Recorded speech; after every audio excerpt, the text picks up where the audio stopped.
start the Montecito Board of Architectural Review consent calendar. We have two items today. Item C1, 1097 Gulf Road. Is there anybody here that would like to address us on that, please?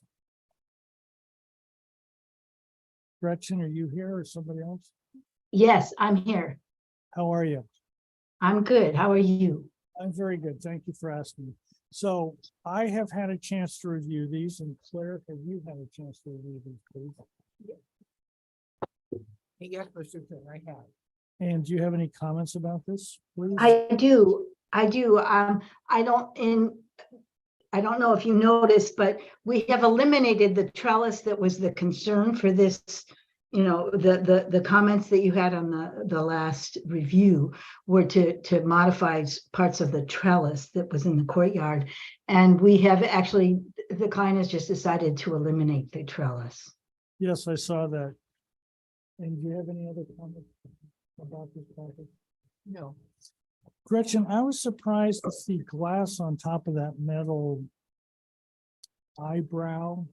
Yes, Has that been there all the time, yes, including the glass?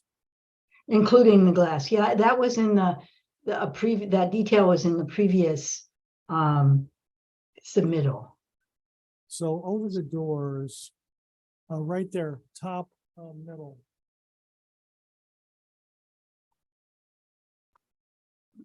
There, right. Yeah, right there. There's glass over the steel framework. It's over each door or two of the doors, right? Gretchen?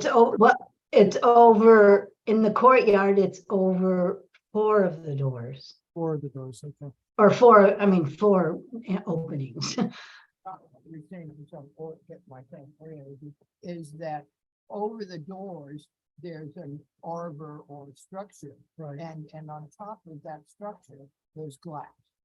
Okay. You okay with me?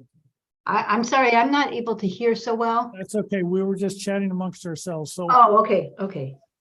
not trying to be disrespectful to you at all. No, that's right. Okay with this project if it's. Yes, I made no notes to I said okay on my minute. Yeah, and I said okay too. So I'm ready to recommend approval as submitted to the board. Is that true for you as well? Yes, that would be fine with me. So Great. our recommendation is only that. It will be the full board that will decide this in about 30 minutes or so, 25 minutes. If you want to stay around, to date, they've always taken our recommendations, but there's always a first time. Oh, So wait a Oh. minute. I just found the notes. I just want to confirm that there was no lighting plan outside lighting. Yeah. Yes, I think I have included, where are those cut sheets? Cut sheets of the lighting. We're reusing existing lighting in the courtyard, and then there's lighting proposed for the steps on the terrace, as well as outside the doors on the terrace. Now, I'm just trying to see like, That's fine. where those cut sheets are. Just a second. Yeah, they're on A6. okay, we're good. We're good. Thank you, Gretchen. I took a few extra minutes this morning to review it, so I think we're fine. All right, So great. I'm glad to hear that. you're almost done, and then Oh, yes. item C- thank you for all your good work on this. Item All right, thank you. Thank you. All right, bye-bye. 1639 Fernald Point is Stacy. Are you here? Oh, you're here. Excellent. Are you I'm the landscape architect. back excellent? with Easel Okay. Design. Sorry, we weren't able to kind of link in last time. We had some technical difficulties. We want to make sure we're here in person to avoid that. Okay, excellent. So can we go to the PDF page 20, please?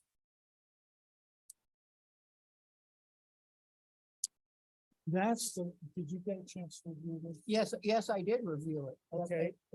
So I wanted to ask, why do you have both fixture FX2 and fixture FX3. So the FX2, we have that where you can, where it's a little more adjustable. It's on arm. It's still gonna be down. Everything's down light, right? And so. Well, what- that's the question, Yeah. because how abusive, aren't those capable of also doing that? No, they kind of, they're basically, you can only, they're not meant to go up. They're only down because they are truly a path light. Okay, very good. Yeah, and so we, if you can see, we Yeah, really, so, yeah, and the we- next one. we really went is- through here, combed through and reduced the lighting significantly. Per your comments. I saw Yeah, that. yeah. Yeah, I saw that, and we appreciate it. You understand why. Yeah, yeah. Yeah, so it's not like we're picking them. No, we understand. And, yeah, we necessarily appreciate, Montecito. setting us straight on that. So that's good. Okay, very good. So with that comment, I can't remember, no, with that comment, I had no other comments on this. I've written down, okay. but- And you are You telling she's my office, she's a project manager. excellent. Yeah, Okay, so she's- she's with you. Yeah. Okay, excellent. So, excuse me for being impolite and allowing you to be anonymous. It's okay. It's okay. I We try hear, to play by the rules. Yeah. John likes to play by the rules. yeah, Unlike me, I like to break them. No. but I am assertive. Yeah, Some that's fine. people would say other words that start with A, but I'm gonna start with A. So, okay, I'm good with this project. Thank you very much. Did you also design the rail, the handrail? Yeah, on the railing, we designed that. We heard your comment about it. Yeah, it and you could, didn't really get the handrail in the stairs. right, so we have that and the railing is very kind of thin detail, and we also have like tension wire below, so it's you're pretty much it's almost see through. You So know, as when light you- as possible, when you sit, you're about 42 inches right? and you have a wood top rail. Yeah. But it's a very thin one. It's just like, it's basically on a little flat Yeah, piece of steel and it's it's as gonna thin as block the possible. view. And then the other thing is, So you'll have you notice, thought about another top rail? I was thinking of what's mhm. best for them. yeah, So if you thought about another top rail? yeah, we could try to make it thinner on. Well, I so- think that sit down, Mhm, come up 42 inches mhm. and then look out at the ocean. And that's why we have a planter box on that one side where you have the most prevalent view there where the lounges are. So And that way, therefore, so that then you don't have have a hand there. So you got the planter box there. handrail or guardrail? I mean, know- guardrail. Okay, Yeah, sorry. no, that's okay. That's okay. Okay, so in that case, you may want to drop it even more if Yeah. you think that you can get by with it. Yeah, Because, that's gotta be minimum of $1 million property. and I'm yeah, told no, we're aware of that. I totally get what you're saying when you have the hand and guardrails and they're obstructing views. It's, Okay, so again, I think, Claire, you're ready to, Yes, I'm ready to approve that one and the first one. okay, very good. So So we're done. the process is we review small venue. Recommend to the full board. Chances are 99 plus that they'll take our recommendation. You're welcome to certainly to stay or no. So. well, thank you Thank you much. for all your extra effort on. Appreciate it. Thank you. it.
I would like to call to order the June 1st, 2023 Montecito Board of Architectural Review. The first item on our agenda is public comment. Is there anybody that would like to address the board on items not on our agenda today, please? I've not received any requests, but if you're on Zoom and you want to speak on items not on today's agenda, go ahead and raise your hand and I'll call on you. Okay, very good. Thank you. Agenda status report. We're losing 7, right? All right, yes. So item number 7, the planner has requested that the item be dropped from today's agenda and they'll re-agendize when they're ready. Stop. I'd like to move to drop item number 7 from our agenda. Is there a second, please? I'll second that. Any further discussion? All those in favor? Aye. All those opposed, please. And item, The next one is item number 5. I received an email from the project planner that the item be continued from today's hearing to the meeting of June 15th. June 15th, okay, 2 weeks. I'd like to move that item number 539 Periwinkle Lane be dropped from today's agenda and moved to the June 15 agenda. Is there a second, please? I'll second that. Any further discussion, please? That's our next agenda. Yes. Okay, very good. Thank you, David. Minutes. Does anybody have any comments of our minutes from our last meeting, May 18th, please? Anybody? Okay. I have a couple.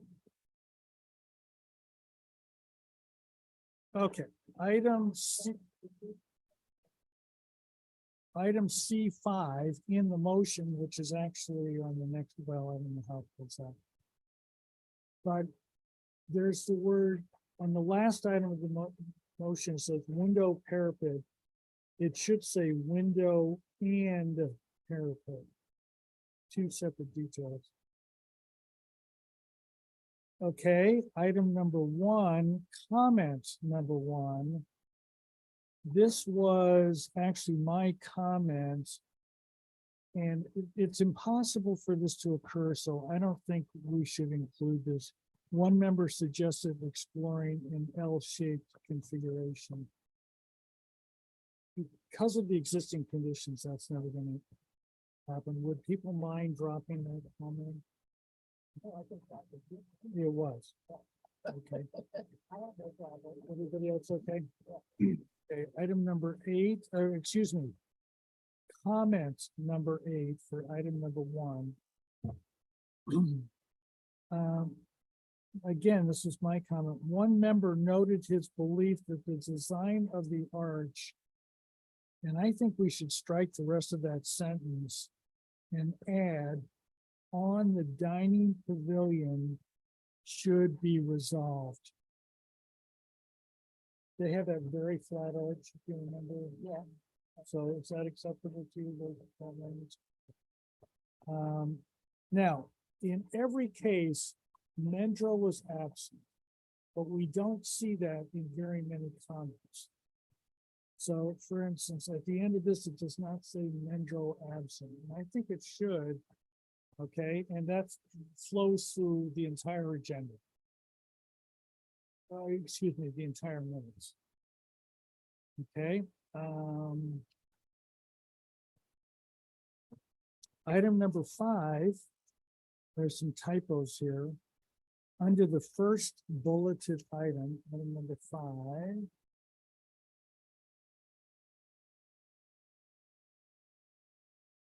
Support the right, R-I-G-H-T.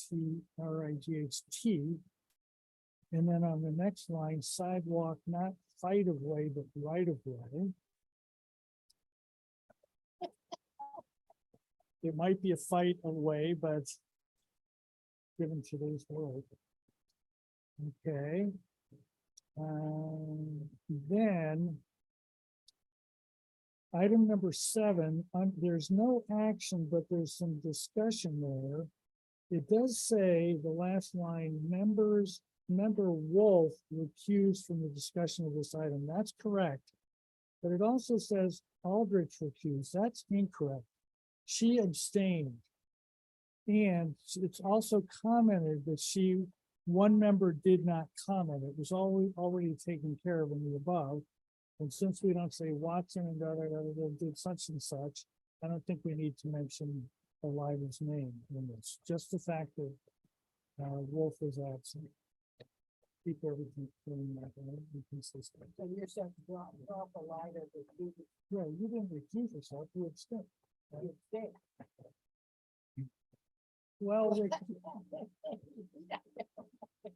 you still participated in the meeting and you chose not to vote. One member. Did you walk away? For 1085 Alston Road, that's the one with the trellis. The parking trellis, Bill Wolf project brought in. It's an as-built condition. Okay. Do it the way I said. And that's all the comments I have. I'd like to move for approval of the minutes of May 18th, 2023 as a number. Is there a second, please? Any further discussion? Okay, very good. Thank you. All those in favor? Aye. All those opposed? Okay, item number 4, members' informational briefings. Anyone fly anywhere or go and do anything? Anybody? Okay. Item number 5, staff update. Anything from you, David or Kimberly, please? Just one small thing from me. So we're still trying to figure out what to do, but there are some good news, I guess. The county did find money to include the planning commission hearing room in their renovations. They were always going to do the board hearing room on the 4th floor. Of course, what comes with that is some downtime to the room. And unfortunately, due to budgetary reasons, they're planning on upgrading both the board hearing room and the planning commission hearing room at the same time. So I've heard anywhere from 60 to 120 days. So we will need to figure out where to put you during that time. And that's going to occur sometime during the summer. Can we go virtual? That short answer is no. I mean, I'll talk to council about it, but I'm pretty sure that's what the answer is going to be. So ultimately, you're saying, while this is here, we need to, well, that's staff stuff. Yeah, and I'm giving you the heads up on it sometime this summer. Is that it? When's this happening? Sometime this summer. Undefined at this point. Kimberly, I'm not sure if I'm sorry. I sound like I interrupted you. That was it for me. Nothing for me, thanks. Thanks, Kimberly. Montecito consent agenda, item C1, 1097 Gulf Road is on for final approval. Both Claire and I reviewed the drawings and chatted with the architect, and we would like to recommend approval as submitted for that. And to that end, I will move for approval of item C1, 1097 Gulf Road as submitted. Is there a second, please? Is there any discussion, please? All those in favor? Aye. All those opposed, please.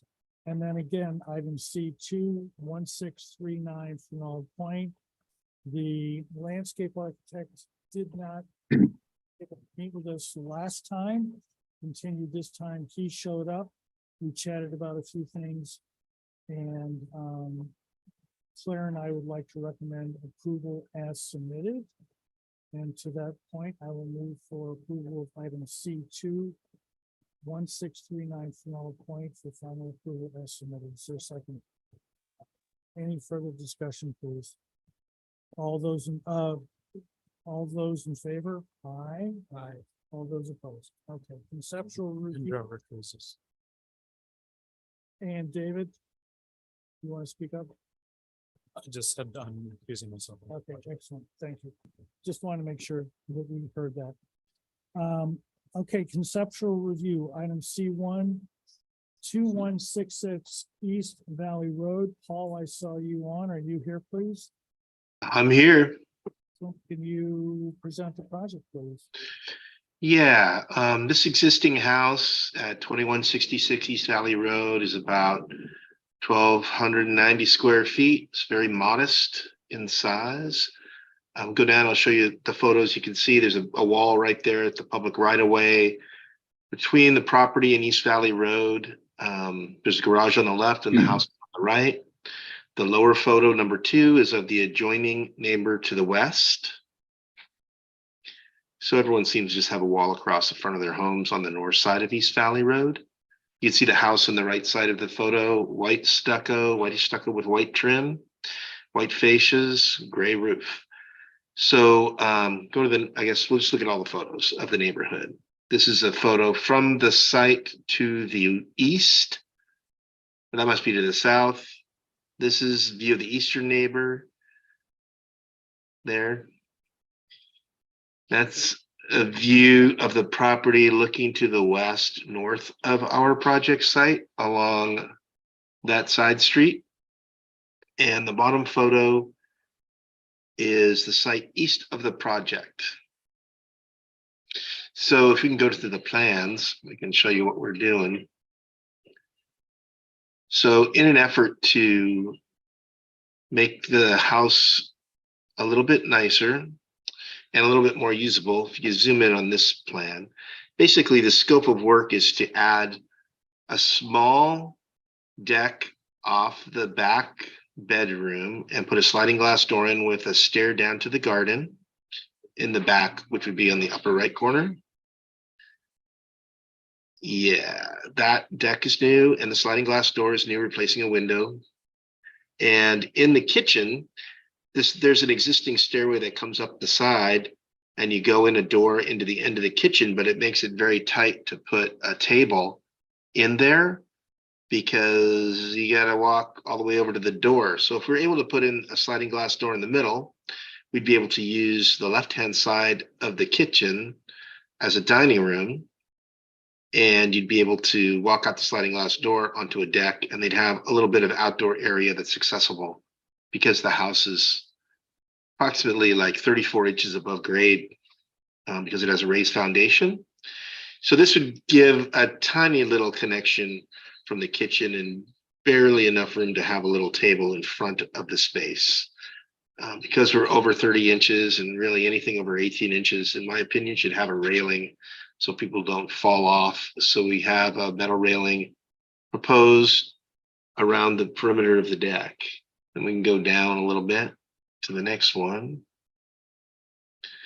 That shows how the decks are functioning with the interior space. So the stair to the left is existing. The stair to the top right of the page is new, and both of the two decks are new. And really the only changes to the building proper is a sliding glass door on the upper right corner, sliding glass door on the lower left corner from the dining room kitchen, and replacing the existing door where the number 2 is to the left with a window to match the others. And then we can go down to the next one. So this is a view of the existing stair, and the window with a number 1 pointing at it is the new window replacing the door that's there. And then you can see the deck extension extending towards the front of the house or towards East Valley Road on that elevation. And it has a little cable rail, and we'll plant some bushes in front of that thing and make it all look nice. And go to the next. There we go. This is the southern elevation that faces the wall between the house and East Valley Road. And so that's what we're thinking it'll look like there. And it allows a little expansion of that kitchen dining space out to the south, which will be very nice. And the next elevation is showing the rear or northern elevation that faces the adjacent property to the north. There's the new sliding glass door with the number 5 on it and the new deck and stair down to grade so that you'd be able to exit from the largest of the 3 bedrooms to go out into the garden, which is very nice. And then the last elevation will show the east elevation, I believe. So you see the little deck off the back with the stair on the right and the other deck in front of the house on the left. We're just matching the existing colors of the existing house and the existing window trim and whatnot. So, and I don't know if we have anything else. Okay, I think thank that's you. it.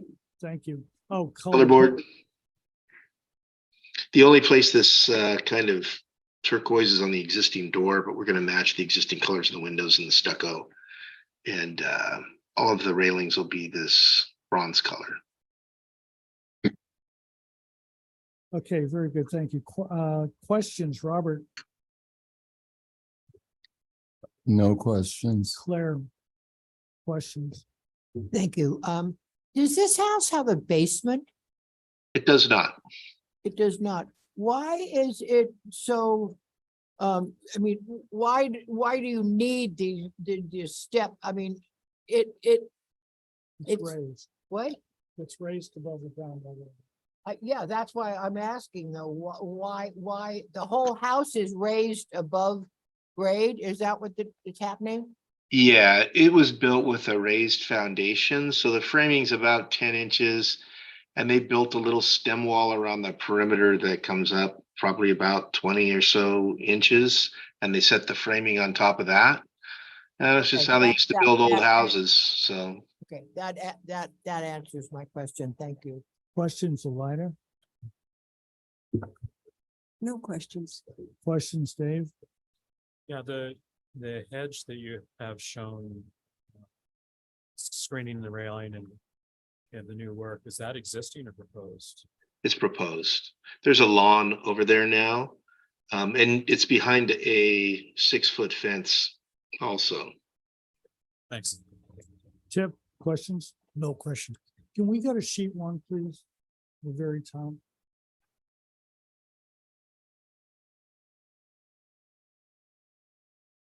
I found something in here that said that there was an ADU or something. Is that?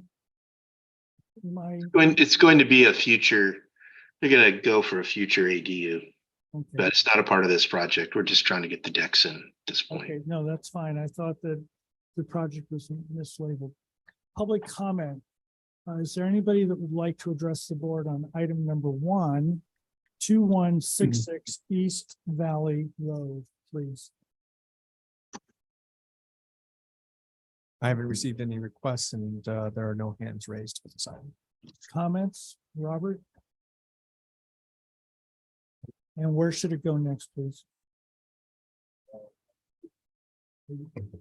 I'm curious about how the decks are constructed and the detailing. Are they also, raised floor and what's the material, et cetera? But given that, we could come back with all that. We could move it all the way to prelim final, maybe, John? On consent or main board, please? Consent or main board, please? I think consent. Okay. Is that it, Robert? Comments, Claire?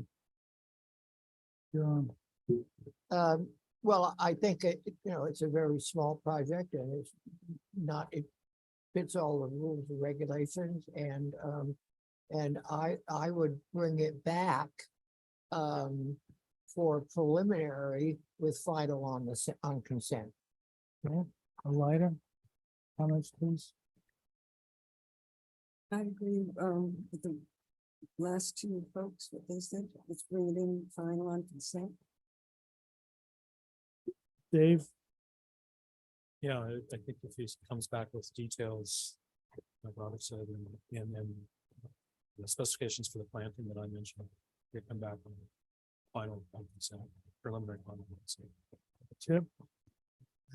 I have no further comments. Yeah, and I think that this is such a small project.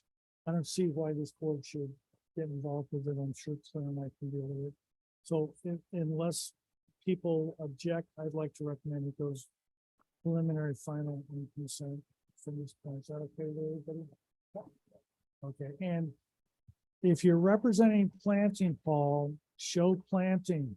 You know, don't just say plants. You know, what's the species? What's the size? How are you gonna irrigate it? You know, full set of drawings, because it's a quick process, doesn't mean it's a skinny process. We need the full set of drawings.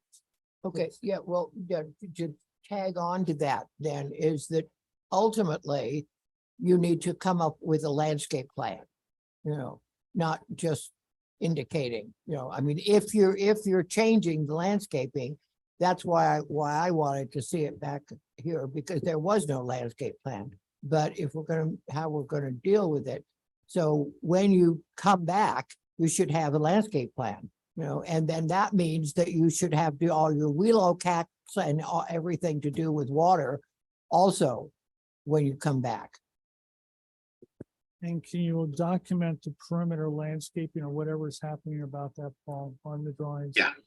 And it may be a series of photographs looking out, but we should have that. Okay, is there anything else from anybody, please? Okay, thank you very much, Paul.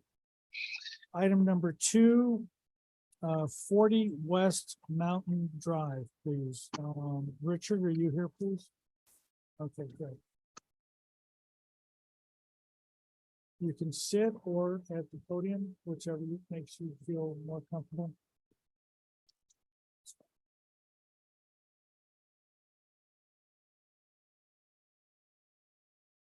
My name is Richard Redmond, and I represent the owner at 40 West Mountain Drive.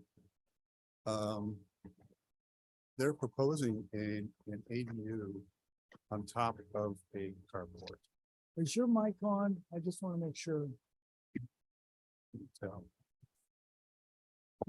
Okay, very good, thank you.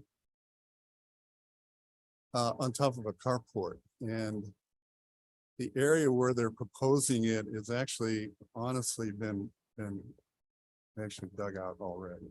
So what they want to do is push the carport back into the hillside and then step a ADU basically on top of the carport. My understanding is that the ADU is the ADU and your job is to look at the carport itself. So basically these pictures show the site. To the left is actually a rock wall that's actually part of a wellhead at that location. And the idea is to push this back into the hillside. They have actually a driveway going up into this area already. And it's quite a ways downhill from the existing residence. You can go next. Is there an aerial view? I thought I sent that.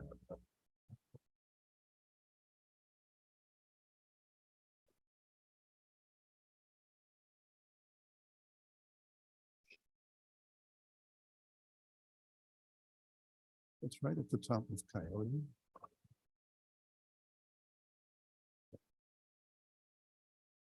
Yeah, I thought it sent in an aerial view, but I didn't make it.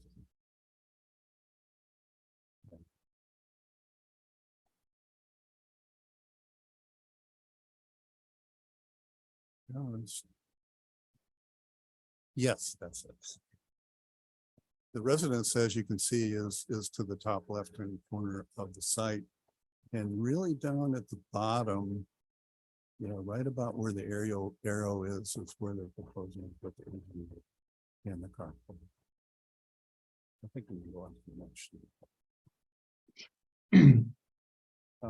Richard, Yeah.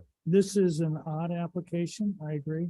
It is. And state law prohibits us from discussing ADUs. Now that you've given us an introduction, I want to thank you. We want to eliminate any discussion about that going forward, please. Okay. Just so that we are conforming to state law. So we're only discussing the carport. Yeah. Thank you. Next sheet, please. The carport is shown on the left. It's, there's an existing drive as shown. It's tucked back into the hillside. There's a proposed half bath downstairs for carport use. Next sheet. It's the carport. Materials are concrete block, and I think they want to do a facing of stone on the outside. Those areas that are exposed. There's a large opening down below. There's no proposal for a garage door. It's strictly an open carport. And there's an opening to the left onto grade also. Go we can past skip that. this sheet. Go past and the that. sheet. Yeah. The carport you can see in the lower part of this drawing has a stone fascia, and that area to the left actually represents where the existing wellhead is. Right now, there's a stone wall there, and we're gonna kind of.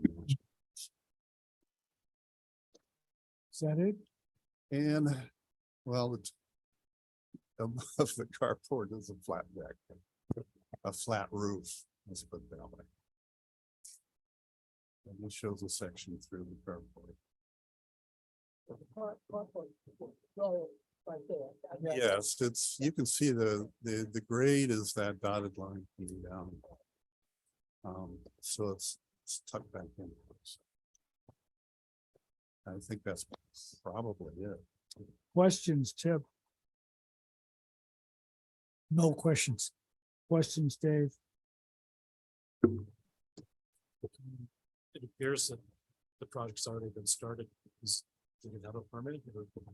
I think the owner in his exuberance actually dug out that hillside with the help of his gardener. So no, it didn't help. And what is the plate height for the garage? A plate height for the garage is I believe it's 9 feet. And have you confirmed that it's okay to build that close to the well? Yes. Just my questions. Elida, questions, please.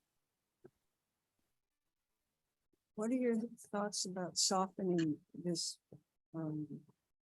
garage landscape wise? Has that been thought through yet? We'd be willing to do a landscape plan, but right now we haven't got that far. So, But you're going to be bringing somebody on to help with that? yes. Thank you. Claire, questions? So I think Dave kind of answered, but what is the actual height? I mean, I know he said plate height, but what is the actual height of the carport? It's going to be, well, the plate height is 9, so I would add 2 feet to that, probably about 2 feet of that Yeah. to the top, To the roof. top to the roof. So you're saying that the height then of the carport is 12 feet, right? 11. Excuse me, that's what I wrote down myself. I said 11 and I did something else. But okay, so it's 12 feet in height, 11. 11 feet in height. Yes. Okay. Those were my questions. Thank you. Robert, questions? The garage door, what are the dimensions? Or I mean, I'm sorry, the opening. It's going to be, and I'm only guessing, I think it's about 18 feet by about 7 feet. And then there's a 12-inch beam on top of that, and then the structure sits on top of that beam and has an overhang. Looks taller if that's the case, but I guess the word garage door came out because I'm wondering why not a door? And are there, We are always been thinking carport. well, doesn't really keep the dirt out, but that's up to you guys. And are there other spots, parking places, There and are, garages on the property? there are straight ahead on this, as you can see adjacent to the well, there's some space up there to the left. And fire has looked at this? Yes, this is very close to Mountain Drive. Questions? And I have no questions. Public comment, is there somebody that would like to address the board on this, please? Please come forward.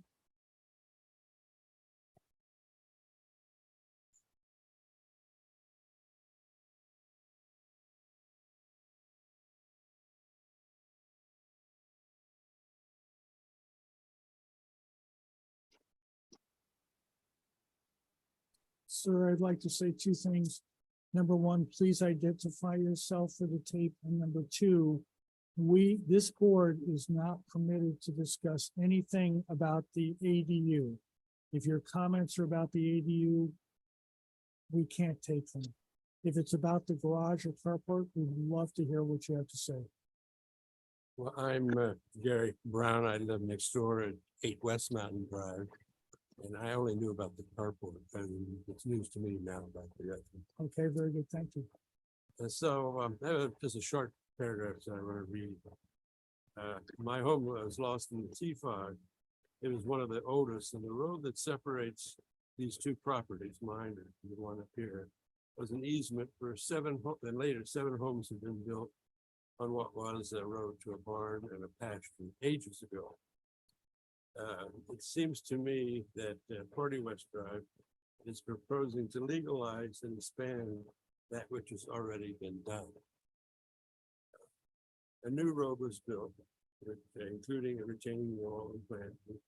Cubic yards were removed to be able to park a motorhome, which is visible from our bedroom and dining.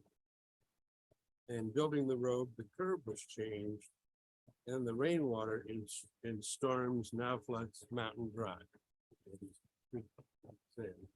And pools at the end of the pre-existing drive has caused a deep pothole. I don't mind the proposed project of the parking. If trees are planted to block the view of seeing into our bedroom and dining room and us viewing the trailer.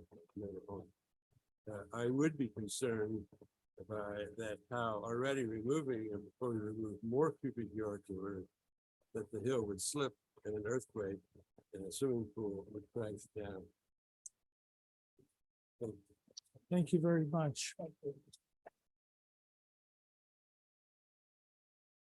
Okay, so sir, those comments are really more to be addressed by the planning staff.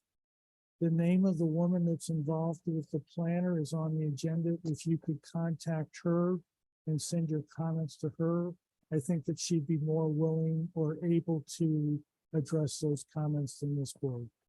Although the landscape plan definitely is in our purview. Okay? Anybody else, please, wants to address the board on item number 2, 40 West Mountain Drive? Anybody? Not seeing any additional. Okay, comments, Chip, please. Well, since we are limited to the garage, I guess I think having the garage door will be more appropriate, but other than that, I think the garage looks great. Dave, please. I have a question for the planning staff. I'm assuming even though work has been done at the site, this will be treated as a new project. It'll require civil engineering for the stormwater and for the retaining walls to confirm that it's done according to code and safe. That is correct. This is treated as if it didn't exist. So it will be subject to all the requirements and standards of any new project. Thanks. So hopefully that addresses some of your concerns. Now it's going through the permitting process. Those it'll be treated as a new project and those items will be taken care of by the building department.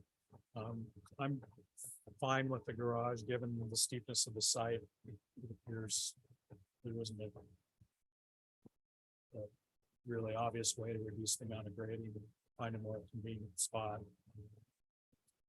And I would just want to make sure that moving forward, that they provide landscape plans that include screening for the neighbor who spoke, to screen the visibility of the garage from the neighbor.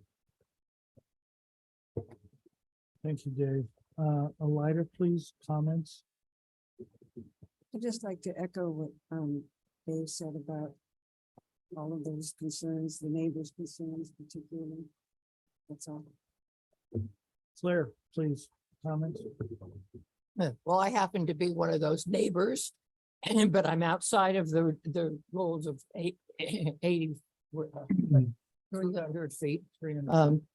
And so, and I drive by this site every day. Every day I drive by this site, just like I drive by the neighbor's site in order to get from off of West Mountain Drive down the hill. And I won't be voting for this garage. You know, it's very, very visible from Mountain Drive, you know, and that's why I was asking about the height of the garage, you know, so it's a 12-foot height, you know, and having left the site visit this morning, I went back and on my way home and stopped and kind of walked up and onto the site and the garage, it's completely visible for anybody driving from East Mountain Drive to West Mountain Drive coming up Coyote Road. So I'm not willing to support this project as it's been presented. That's my comments, you know, because I don't have, you know, yes, all the grading's been done, you know, but this particular owner seems to have an idea that it can do whatever it wants to do. And so, you know, it's a problem for the neighborhood in general. Robert, comments, please? Given what Claire just expressed, it's a shame we can't talk about the bulk and scale. So leaving it to just the garage, I guess the garage is fine. My only concerns are, like Dave said, the civil, the stormwater and drainage. There's a fair amount of new paving there and a relatively large footprint. So you're losing a lot of permeable area. So it needs to be well thought out to keep the water from flooding onto Mountain Drive. And that's it.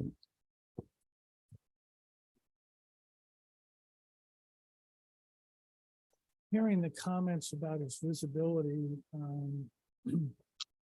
I want to strongly endorse what Elijah said about a landscape plan.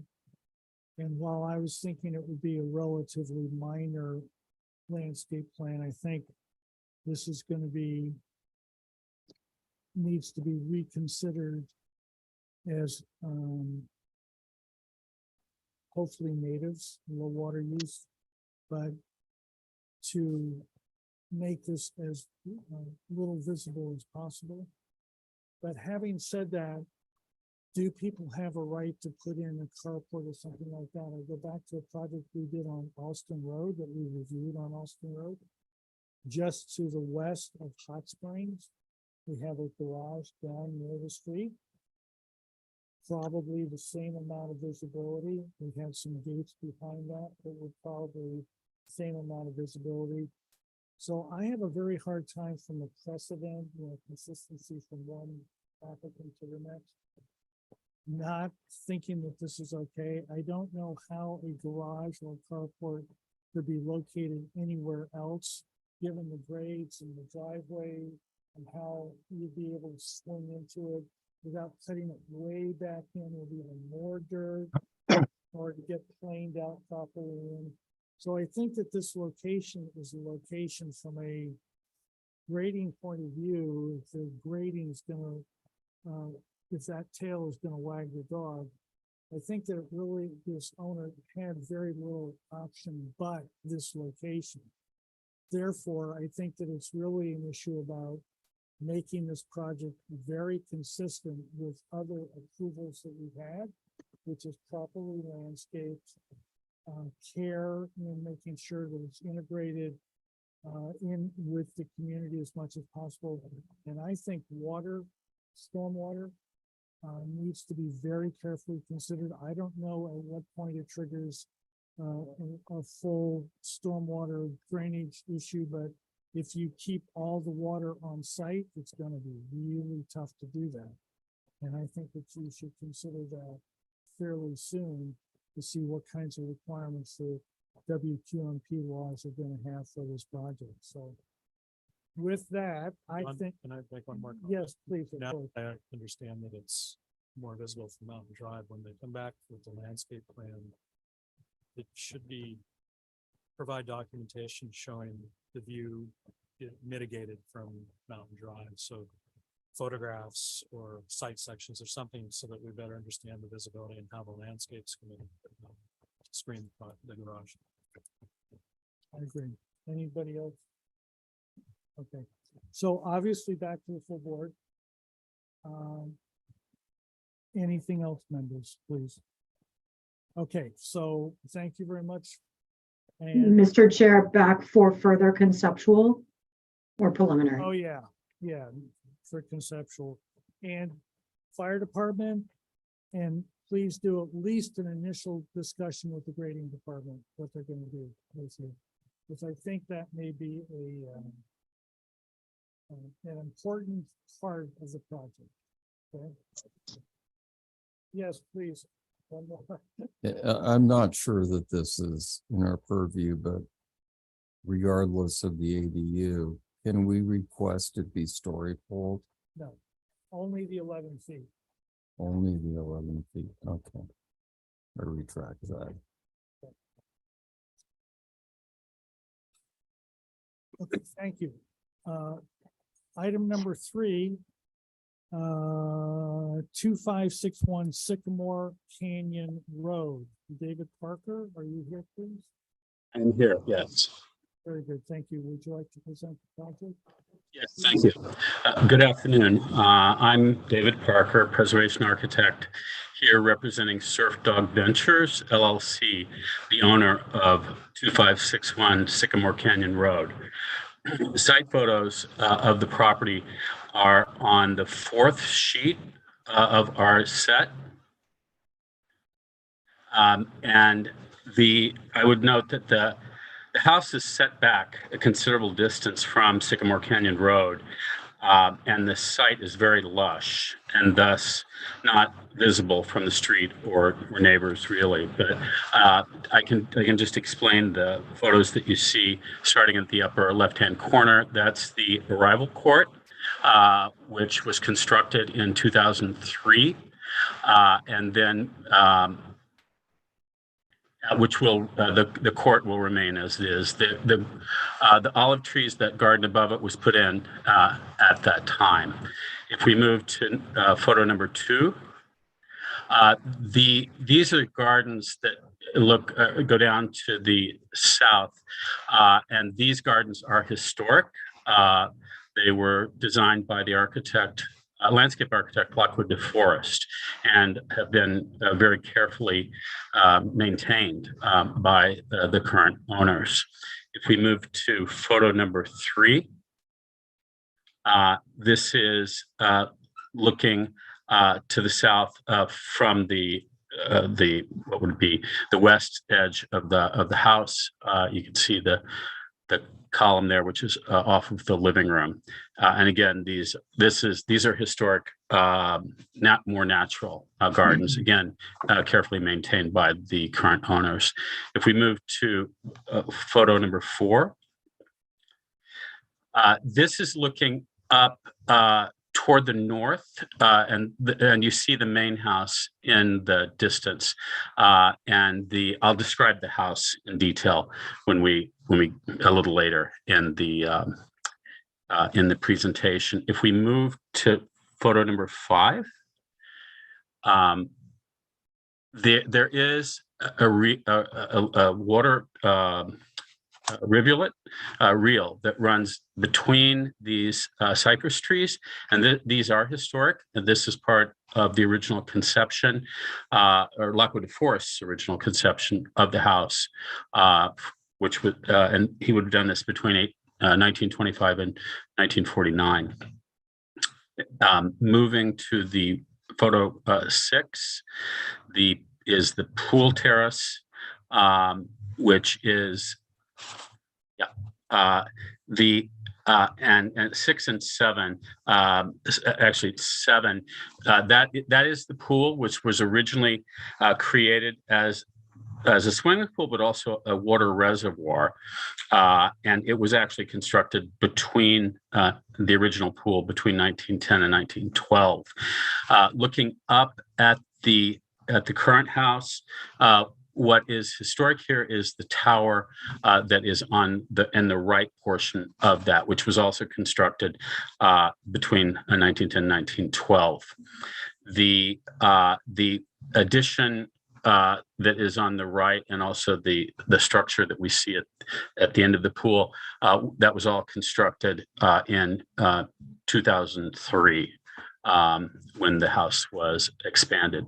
The image number 8, which is to the right of that, that is an addition to the house that was built in 2003-2004. And it contains the kitchen and family room. If we move to image number 9,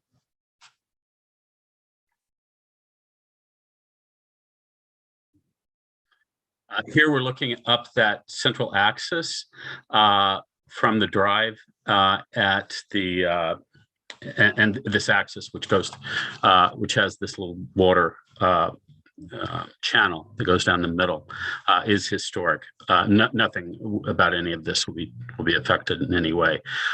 If we go to number 10, here you see the what would be the, I guess, south end of the 2003-2004 end of the house, and you see the privet, or the plantings that are there. Those were all done in 2003 or 2004, and the roses that you see climbing the wall, those all date from 2003, 2004 or after. If we move to image number 11, that is the driveway that connects the arrival court with the 3-car garage. Oops. Okay, yeah, that 3-car garage, and this was all done in 2003, 2004. And the hedge that's on the left actually surrounds the dining terrace, which was constructed in 2003, 2004. The next image, 12, is we're again back in the auto court. You can see the original tower, which was constructed in between 1910 and 1912, with the palm trees kind of flanking it. The high hedge that you see in the foreground on the left, that conceals the dining terrace, which is from 2003, 2004. I believe that's the last existing photo. So if we could then go to the site plan, which is the second sheet of our set.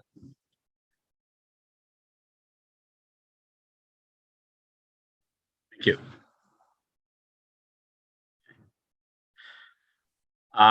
So the existing residence on this parcel is approximately 4 acres. The existing residence is quite interesting.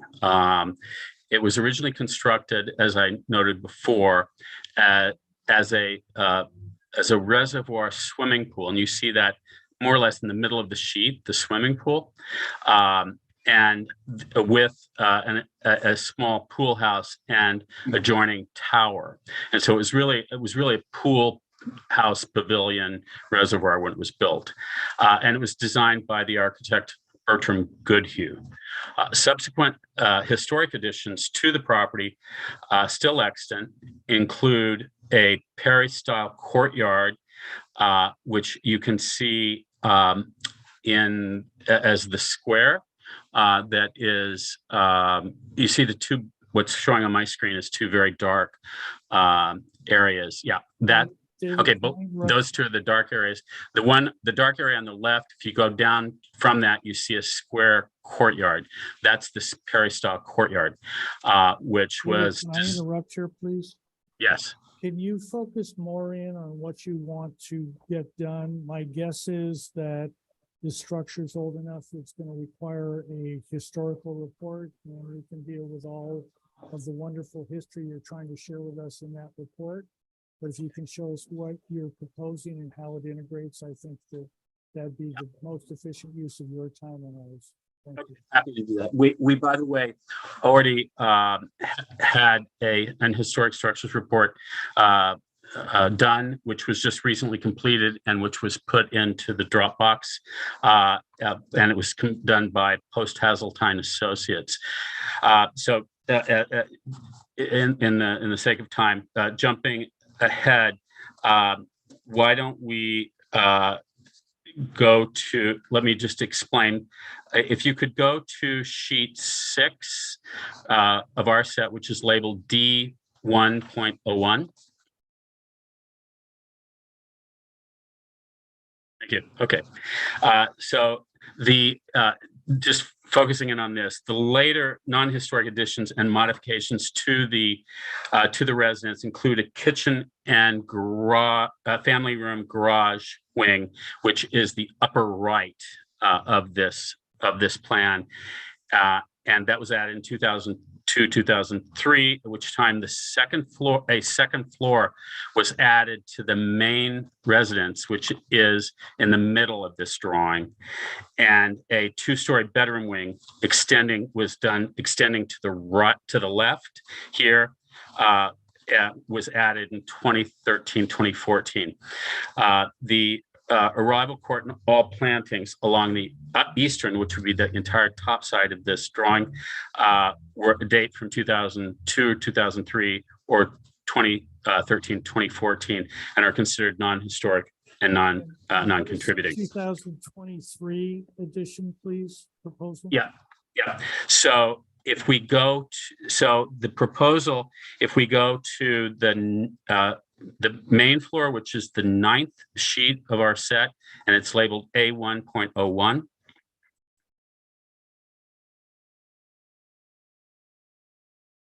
Yes, thank you. So the proposed additions are confined to the later non-historic north and southeastern wings of the residence, all of which were constructed in the 2000s. And we did this specifically to be sensitive and sympathetic while preserving the character-defining features of the house and landscape that are on the eastern side of the structure and grounds, which would be the lower half of this sheet. The approximately 1,400 square foot total easterly proposed above-grade additions include an expansion of the 2003 kitchen and dining room wing to the east. So if you see all of the paving that is in the upper right-hand side of the sheet, that's the terrace outside, most of which currently exists.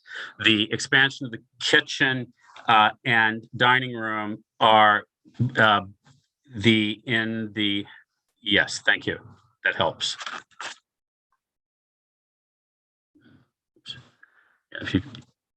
Thank you. Okay, so what's labeled chef's kitchen, that is currently an outdoor loggia, which was built in 2002, 2003, which we're proposing to enclose. And the dining room, 2/3 of that exists now, and we're proposing to expand it perhaps 10 feet there. That's exactly right. And then the other thing on this is that the outdoor terrace that you see, which is the dining terrace, we're proposing a basement beneath that outdoor space. That terrace was built in 2002, 2003. And then if we then go to if you look on the left-hand side of the sheet, that is the bedroom wing that was added to the little pool house, and this was added in 2013, 2014. That footprint essentially exists now. We're doing some interior renovations to that 2013, 2014 addition to the house. But what we are proposing that's new here is the staircase that is just in the, if you see where the section lines are, it's a new staircase that will connect the two floors. And then if we go on to if you go to the next sheet, yes.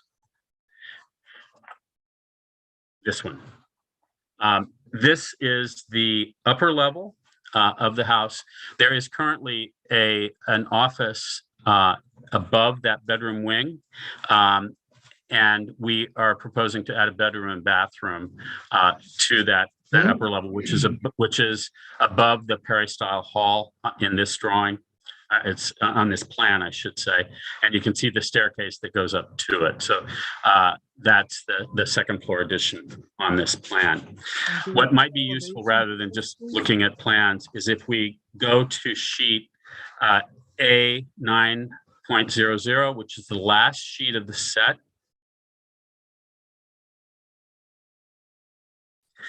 And if we look at the left-hand column of drawings, the one in the upper left, that is in the upper left-hand corner is the existing auto court view, and it depicts what would be the eastern facade as it exists now. The thing here that is historic and original is the tower, the bedroom addition you see with the clay tile roof, and the office above it were built in 2013, 2014. If you compare that photograph with the photograph directly below it that says proposed auto court view, you can understand what the current proposal is, which is to add a bedroom and bathroom and to shift the office in this 2013 edition and wrap that upper level with a pergola while glassing in the existing pergola to connect to the second floor of the house. The second floor on the main house, by the way, was added to the residence in 2002, 2003. Looking at the photograph in the upper center of the sheet, that is the existing three-car garage that's under the 2003 kitchen addition to the house, and the paved court that you see there will remain as is. The photograph below that image, proposed garage side entry view, shows what we are proposing to do, and you can see that we are closing the arched pergola, or arched loggia, I should say, there. Yes, we are proposing to close in as a chef's kitchen, and then we are also proposing in the foreground where the roses are, which I had commented on before. We're proposing, yes, to extend that edge of the house forward 9 feet to add more storage space in the lower level garage, and then the basement that is under the dining terrace, you can see to the right side of the page if you compare the upper and lower image. And then shifting to the right, the upper right corner, that is the the view of the from the upper garden, which is a historic garden, the parterre garden, looking at the 2013 addition to the house. If you compare it with the view below, you can see that that's the top of the stair that we're proposing to add, and the pergola that is proposed on that end of the house. The proposed new construction will match the stucco material and window sizes found on the current building. And the pergola detailing will continue that which currently exists. I believe Tim Hazeltine or Pamela Post from Post Hazeltine, who compiled the historic structures report, may be on Zoom and able to answer any specific detailed questions that I can't answer. And their summary, and by the way, their summary conclusion in their historic resources report concludes that these proposed modifications and additions, quote, would preserve the character, defining features of the house and designed landscape consistent with the County of Santa Barbara historical and archaeological policies. Although these modifications do not encroach upon or affect any of the historic gardens, we have engaged landscape architect Mark Tessier to advise and prepare specifications and drawings for protection and or replacement of any replacement in kind of any modern plantings bordering construction that potentially may be disturbed, and we are currently calculating the precise cut and fill calculations for the soil, which we will provide in a subsequent document for your review. Thank you. Before we get on this, I just want to announce to anybody that's attending item number 539 Periwinkle Lane and item number 800 Cold Spring Road have been dropped from our agenda, and we will not hear them today. Okay, questions? Dave, please. Have you calculated the FAR of those additions? Sorry, I can't hear you. FAR, did you calculate the floor? Yes, we did. And the FAR on this is with the additions, it will be at 98%. And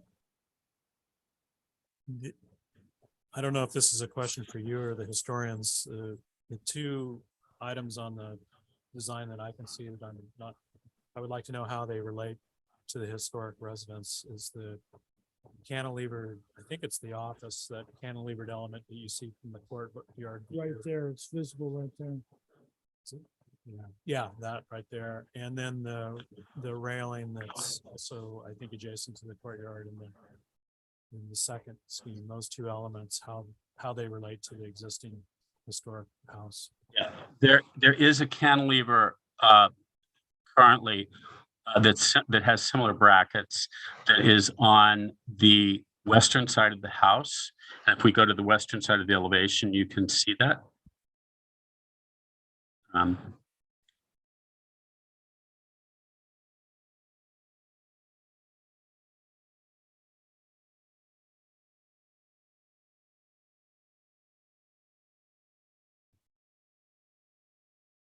Not this, keep going. Keep going. Here. You can, if you look in the west elevation proposed, actually, I don't know why that, on my image is that the brackets aren't showing up on the upper view, but they're there. So that entire edge of the building, yes, exactly. If you could zoom in on that, that's all cantilevered on wooden brackets. Yep. The second question was the railing. Yeah, which I'm sorry, what railing are you referring to?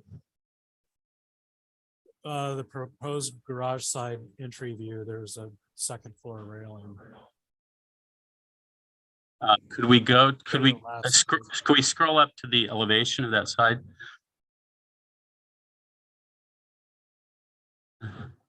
Further, yeah.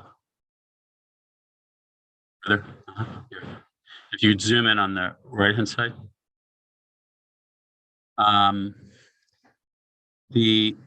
This is what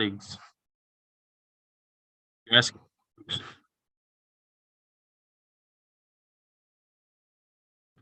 I'm sorry, are you asking about the railing at the second floor here or the one on the main floor level? The only way I know to tell you is if we could go to the last page and set the middle. Yeah, maybe, I'm sorry, maybe if we could go to the final page. Say. It's middle bottom photo, if you could zoom in on Oh, that. the middle bottom photo. Yeah, that's what's there. That's And existing. we were just continuing what's there. Okay, that's what I needed to do. Okay, thank you. Are you done, David?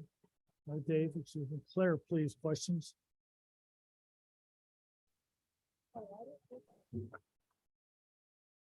I don't have any questions.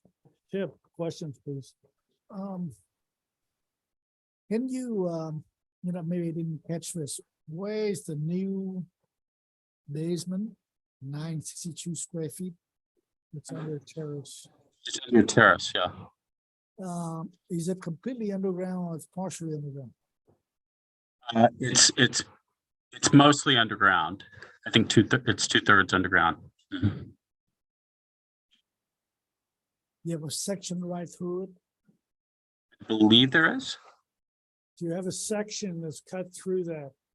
I think so. I think so. I think if you, Or David, that, right there, that section, can you read what it says, please? Can we see that section? It's the one running up and down the page. yeah, it's sheet A3.02. So if you scroll down to that, you'll see it.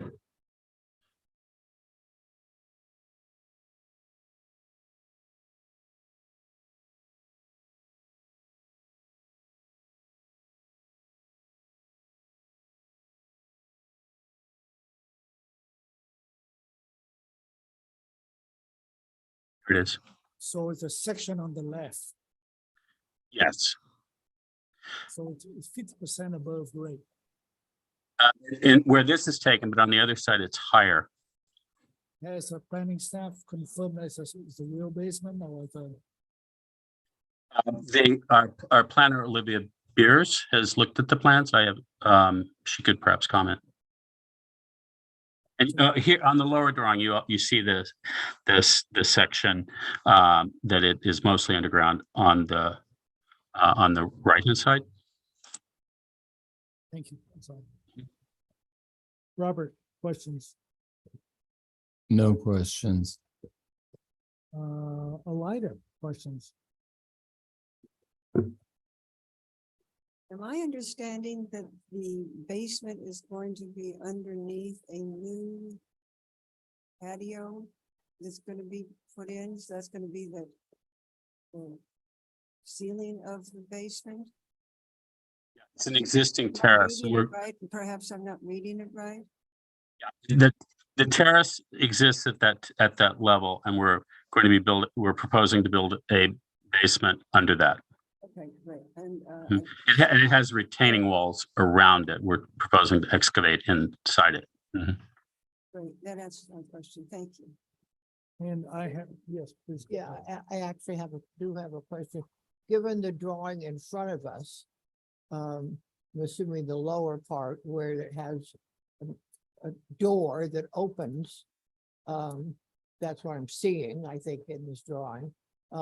That door is access to the basement. Is that correct? That's correct. Thank you. And I have no questions at this time. Public comment, is there anybody that would like to address the board on item number 3, 2561 Sycamore Canyon Road, please? I'm not seeing any hands raised for this item. Okay, comments. We are on concept today. I know it's not a huge addition. Do we feel in order to really understand it, that we need a site visit, etc.? Dave, and any other comments you have, of course, please. I don't think this warrants a site visit. Okay, From my your perspective. comments? I I have one more question. Please. It's my understanding from the presentation that this is not visible from the street or the adjacent neighbors, the work that's being proposed. That is correct. And I think as long as the historians have reviewed and signed off on this, then the FAR is acceptable, and it seems to be consistent with the existing house, so I can support the direction the project's going. Claire, please, comments? David, could you pull up while I'm talking, the photo mapper?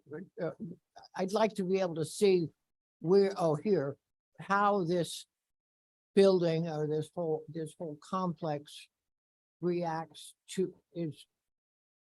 So ultimately, what we're saying then is that given the size of the acreage, this is not visible to the neighbors, the direct neighbors. Correct. Correct. Okay, that's what I was trying to find out. Then my other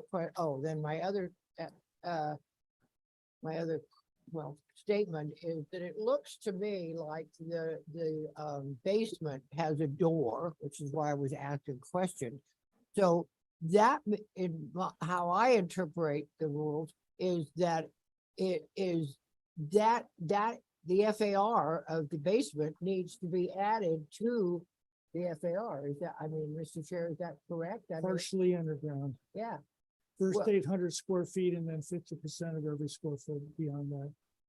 So it's okay to have a door coming out of the basement for our purposes. That's okay. Then, yeah, as far as the, okay. I didn't look that carefully at the, are you out here alone? Okay, so Dave, please note that a light is leaving. Thank you. Yeah, I'm just having for me, I'm just trying to remember what the rules are as far as basements. are Well, concerned. let's ask the This is planning com- staff to Yeah. confirm the FAR. I Yeah. think Tip was also concerned about that. Yeah. Okay, is that it? And there was, and this was actually directed to staff. Moving forward, David, would you talk to staff and make sure that the planners are putting these historical reports in our file so that we can see it prior? I mean, he said he's had it done. But he also said something about that it's now been put in somewhere. But we're not, well, because we had a site visit today and it was all about a historical building and everything. There was a whole bunch of stuff around that. And, we don't know, unless it gets put in our file, we don't see the historical reports prior to seeing the project. Yeah. That's fine. I send a separate email to planners reminding them to upload, and I'll say if there's a historical report that you've received for this property, make sure to include. Yeah, that's why I just want to get that moving so that we don't get stuck in this where we haven't seen the story. Tip, comments, please? Yeah, I don't think the project is feasible. I just want to make sure that we double check the FAR, so make sure the calculation is correct. Thank you. Robert, It's a pretty complex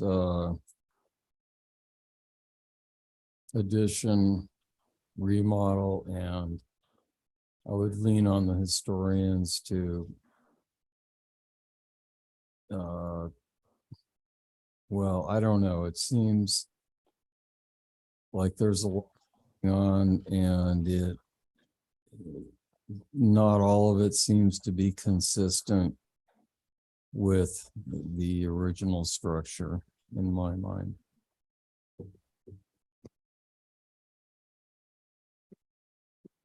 I'm gonna tag on with Robert here. I disagree with Dave. I love the guy, but I disagree with him on this. Yeah, no, we can, I am not convinced about the design of this. It looks to me like we have an original building, then we were continually reminded there were several different remodels on the way. And it looks to me like this is yet another remodel. And I think they have different characters from addition to addition. And I would hope, maybe I'm silly in this and maybe we shouldn't care, but I would hope that we would be able to unify this building, and it doesn't feel like that to me now. So I don't know, I think a site visit would help me understand things more clearly. That's why I was asking about it earlier. I think I did on this project. But if we don't do that with the drawings that I see before me, I'm not gonna vote for it. So I just don't think it's a piece, if I can put it that way. So that's my comment. I don't know what others may feel about that. Still no site visit, or if I see a site visit. Chip, do you have an opinion? Yeah, I mean, obviously the presentation is very difficult to follow, in my opinion. So site visit would be, Yeah, I mean, that would be nice. yes, no, site visit? Yes, as long as I mean, the one this morning for what it was, if we multiply that times 30, we're gonna be there all day. Today's site visit, I don't see any comments from others besides ourselves. Okay. And you're welcome to leave at any point. Okay, and Dave, are you okay with it? Yeah, my support was based on the historians, like this morning, at some point, the historians supporting it, it's hard for me to argue with that, because it is a disjointed project and it's matching things. So I'm all for realigning things, but on the other hand, at some point I rely on the historian. Okay, so I don't know whether what they said was consistent with what we've been being told. That's all for me. Okay, Yeah. I'm going based on what he read as the summary. which Yeah. said- So I would like to do a site visit. Is there enough general consensus to do that, please? Yes. yes. Okay, so let's go do that. And David Parker, I don't know that you need to do story polls, which we normally ask for, but I would ask that you or whoever is representing your project have as many views of these renderings that you've done. So when we're out there, we can see that and stand on the site and try to make some sense out of it. And of course, the elevations, which we spent almost no time looking at today. So let's do that next. And thank you for your presentation here. And we will see you whenever the planner, et cetera, schedules that. Item number, thank you. Thank you all. Okay, item number 4, 775 Oak Grove Drive. Okay, so how are you today? Hi, I'm doing well, Mr. Chair and board members. Thank you. We have seen this project, I think, twice before, maybe 3 times, I can't remember. And it's at the corner of Oak Grove and you haven't seen it. And This No, is we actually the don't- no, first we- concept. According to the agenda, we've never seen this project before. Yeah, this is the first review. I have the wrong project. I apologize for. that's- Okay, What you're doing, yeah, which project you're on. maybe I'm hopeful that we're farther in the agenda than we are. Right. Okay, 775, are you Shelby? Yes, I am. Excellent, Thank you. Thank you. Please go ahead. Hi, yes, I'm Shelby Jenke of Suzanne Elledge, Planning and Permitting Agent for the owners who are sitting here with us. And we also have Dean Pratt, the architect, who should be on the Zoom call. I'm here. Great. So I'm just going to do a really quick intro and then just pass it over to Dean to go over the architecture. This is at 775 Oak Grove. The site is just over an acre and it's developed with an existing 1,536 square foot residence and an attached 431 square foot garage. The project involves converting the garage to habitable space as well as a 300 square foot remodel of the lower level and a 764 square foot addition that's attaching to that lower level, as well as a new garage that's going to be attached. There is limited work proposed at the upper level, really limited just to a remodel of the existing staircase that's leading from the lower level up to the second floor, and some minor remodels in the stair hallway. Total size of the residence after this addition will be 3,032 square feet, and it's proposed at 70% of the max FAR. There's quite a few existing oak trees on the property, and 3 of them will be impacted. We've had an arborist report. So we're proposing mitigation by planting 9 new oak trees. Other than that, there's no new landscaping proposed. As you'll see in the photos, the site is really beautiful and natural, and the owners would like to keep with that nice natural environment. 100 cubic yards of cut, 25 cubic yards of fill are proposed in terms of grading. And that's all I've got. So with that, I'm going to pass it over to Dean to walk you through the plans. Hi, everyone. Thanks for having us today. So Shelby gave a pretty good summary of what the extent of the scope of the project is. You can see the existing residence in some of those images that it's it's got a lot of Asian, Japanese influence in the architecture itself, and we're proposing to continue that with the addition. The addition is a 1-story addition at ground level. So when we're looking at the garage doors, effectively, we're going to be kind of putting the addition in front of those garage doors and going kind of north-south. So perpendicular to the existing residence. And you can see on the site plan where that proposed footprint's going to be for the new work. Yeah, scroll down a little bit. There's a couple more images. These are just documentation of where the images are taken from. There you go. Yeah. Yeah. So that's it. So it's proposed to be a 1-story addition with access off the east side of the house onto that deck. And that deck is going to go over the quarters below, the bedroom below, and then the addition toward the bottom of the page there of the garage. So that's meant to be a roof garden up there that is at the level of the what's currently the upper living level, the only living level in the house. And so you would walk out that east side of the house into a little lounge area there, and then toward the bottom of the page, there's just a little path there. The entire roof would be planted out as a roof garden. And with that, to the left of it, we're proposing to do a new stone entry steps and walkway that lead up to the existing deck and entry. So just to the left of the where the addition is, the kind of yellow shaded area, all those little steps there with the elevations on them, that's all proposed to be new. And right now there's some existing stone landings and wood kind of inclined ramps that get you up to the existing front entry deck there. The kind of curved area there at the parking area, that's a very low wall, about a foot high, just kind of holding back the existing slope there. And that little lozenge shaped piece that says new raised planter, that's also new as well. So we can go to the next sheet. Let's see where we're at here.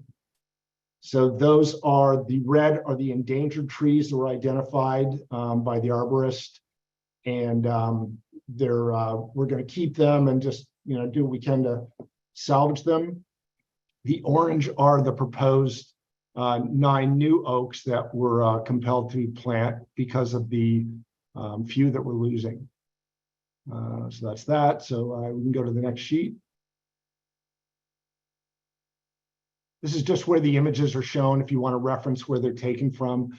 The site, and you could tell from the images, this site is very isolated from the street itself.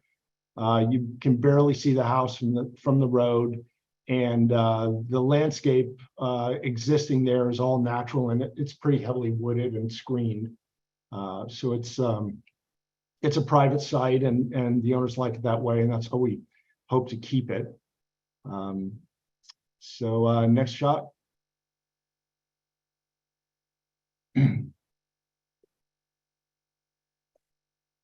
So this is just what exists there now. So there's this is the ground floor, and there's a little 2-car garage, and just a little area of that basement that's used, one as office and another where the washer dryer is. So we can go to the next one. David, I think we can go to the elevations probably. What to do 4 parts today. What we have to talk about. There we go. Building looks like at the outside. That's existing. Ah, here we go. Okay, perfect. That's existing. Still existing. Okay, so there's a proposed addition. So it's a 2-car garage that's entered from the south, and as the proposed new work.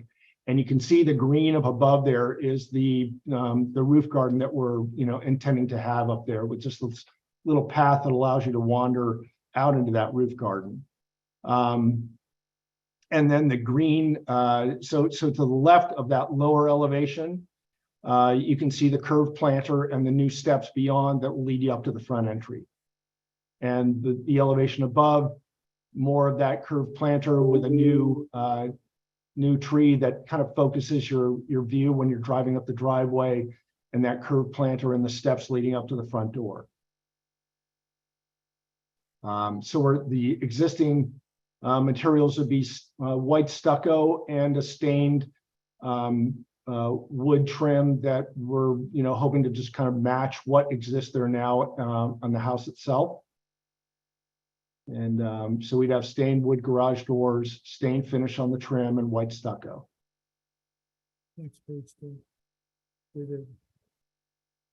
So there's just another view of so the north elevation there. Just those 3 windows are the window on the right is the bathroom from the plan or proposed plan, and then there's a little bedroom down there as well. And those 2 windows are on either side of the bed.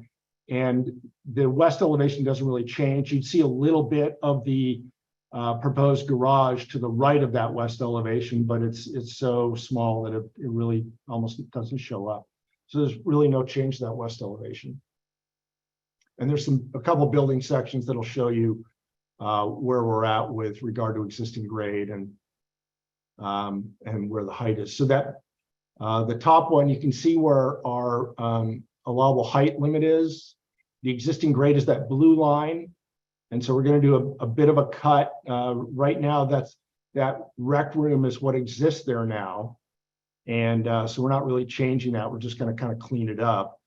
And you can see where the grade is. And if you scroll down, you'll see.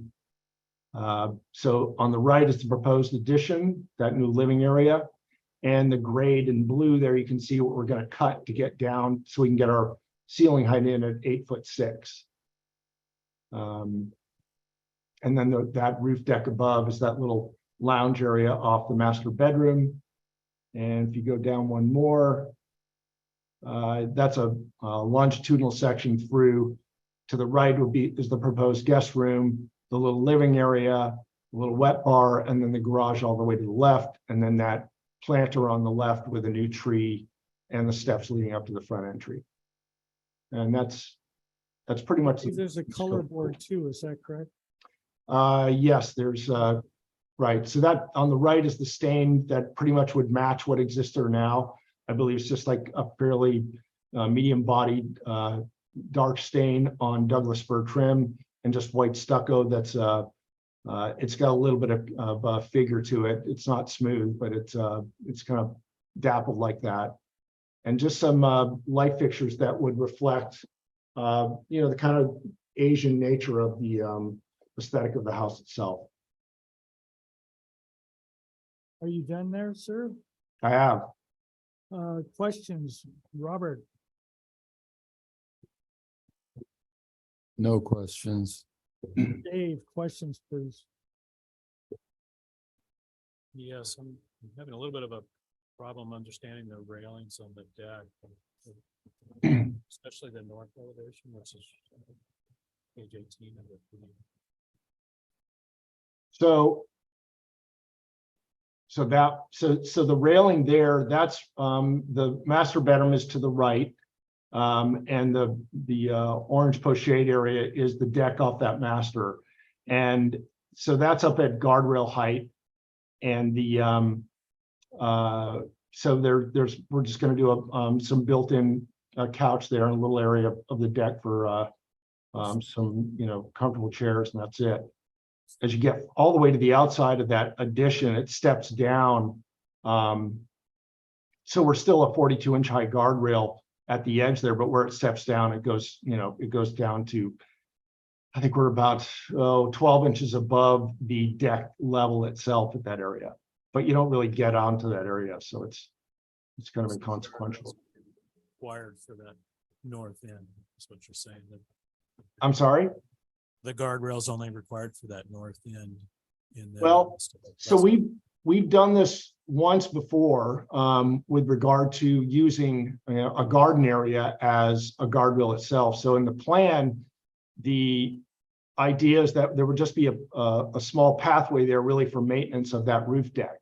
Yes. And everything else, you're just held back from the edge there by virtue of the planting that's going to be in that garden. You can kind of see that in the roof plan. It's like A13, 113. That was my question. Thanks. Okay, thanks. Claire, please, questions? Chip, questions? So can you, it's kind of difficult for me to understand the materials between addition and the existing. Are you changing to wood siding on No, plaster? Because I can't tell from your drawings. no, it'll all be stucco in the areas that we just kind of called out as stucco, and All just the those wood trim. lines on the elevation. I'm sorry. I see all the lines. Oh, I think that's just the way the hatch came out with the color. So that's all stucco where it points to, just says proposed stucco finish to match existing. So it's just stucco and wood trim around the openings.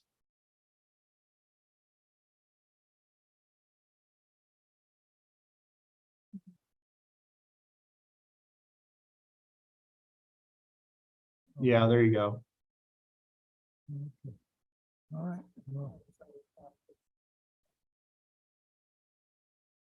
okay, yeah, that's all I have. Thank you. Okay. Decorator white tends to be an almost brilliant, 100% LRV white. Is that true for this existing residence? It's pretty bright. It's not like it really doesn't have a whole lot of, tint in it at all. You can kind of see that from the existing images. It's not a bright white, but it's white. Well, okay. See that east end shot? That's in the sunlight. That's kind of the clearer shot there. It's pretty white. Okay. Public comment. Is there anybody that would like to address the board on item number 4, 775 Oak Grove Drive, please? No request to speak. Okay, comments, Robert.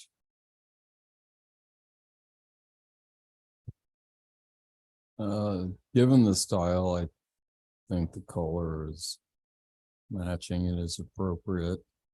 How large is the deck, and why do we need such a large roof deck when you have all those gardens down below? Is kind of my.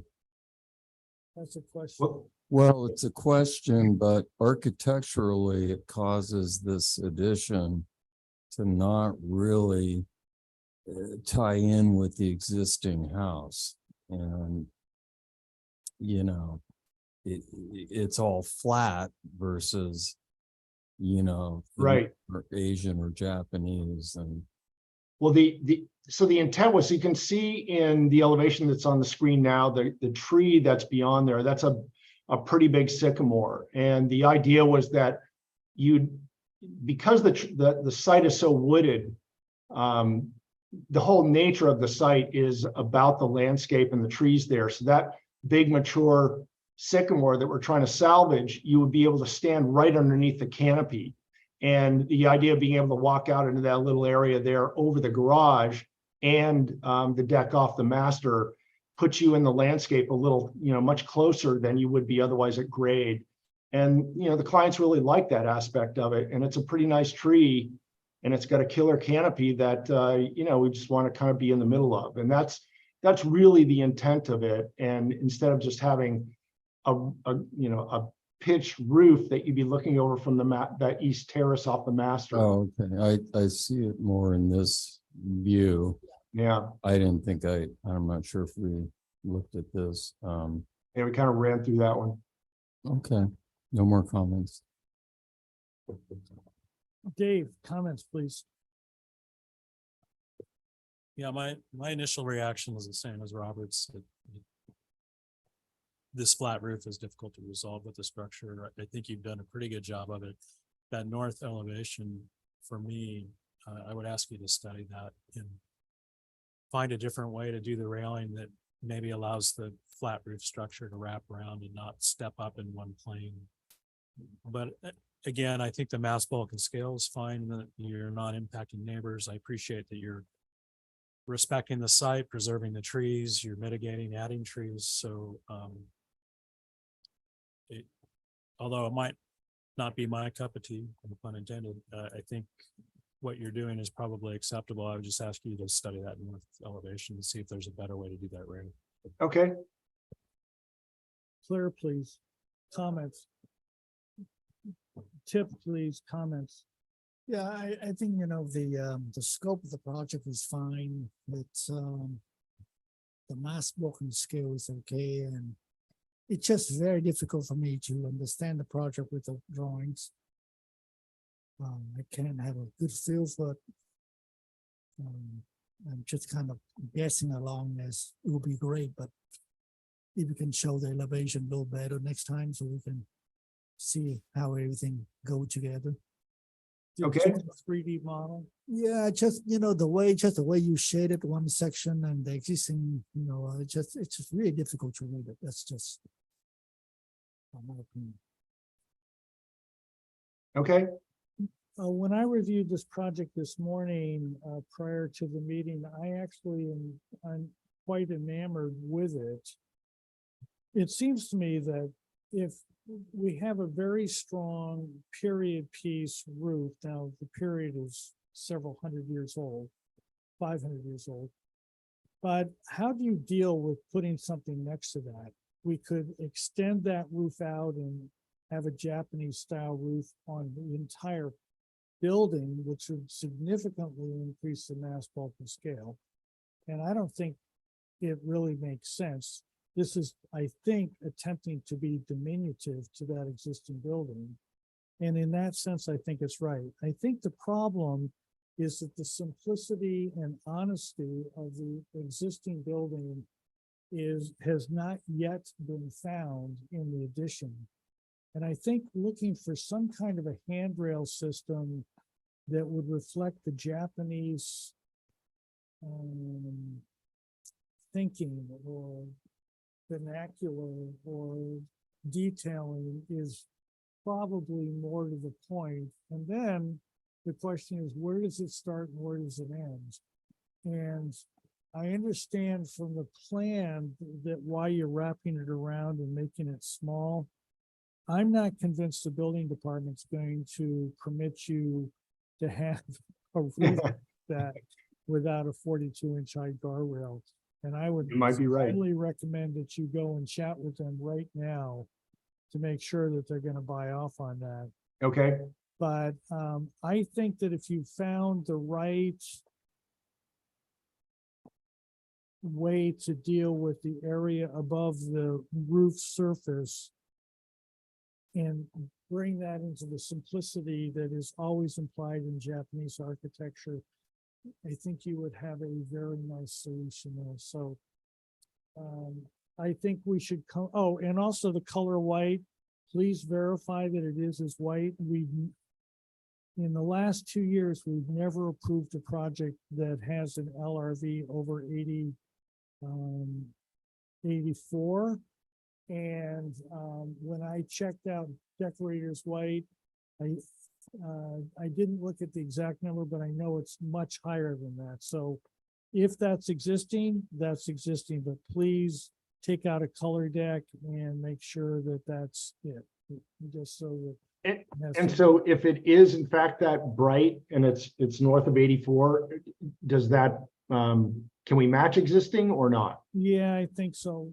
Members of the board, yeah, I think either have to go much darker or match that, and I understand the idea of matching it, so Yeah. be an anomaly given the particular zone, but back for concept, everybody, or Can I ask you a quick question? yeah, of course. So on image 15 that's up on the screen there, that's the existing guardrail, at the house around the deck there now. And it's pretty transparent. It meets code because we're less than a 4-inch sphere. Is that an acceptable approach? I mean, I think it's a pretty good example of what, might happen in this style. But I'd like to be able to lighten it up a little bit. But just as an example, is that something we could pursue that, might be acceptable? Comments, Dave? Yeah, I like that concept of it being transparent, maybe not that exact detail or. Yeah. But the idea that, as John articulated, the structure is the flat roof, simple form, and then the railing is something different. Yeah. And so Okay. Yeah, I'd prefer that. So you okay with that direction? Yeah. Tip and Robert. Okay, so it looks like there's and I'm not sure it's perfect, but I'm not so sure it isn't perfect. So the whole concept of perfection, and then you put a nick in it, so it's not quite right. Japanese garden. Excuse me? The concept of the Japanese garden, it's never perfect. Exactly. Perfectly, and then they shake a tree. Right. Exactly. Excuse me, I think that the owners had a question. May they make a? Thank you. I hate to be this way, but you've got 3 minutes.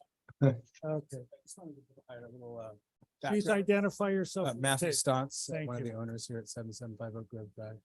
I just wanted to identify one of the thinkings behind the planter as guardrail and reducing the actual deck size, which the roof deck there. So part of that was intended to be able to create more of the garden effect, as you saw, roof deck garden, and expand the kind of planted experience for the owners as we enjoy the deck and whatnot. But also because there's likely to be something like, a patio chair or some other kind of, accoutrement that you would put on a deck.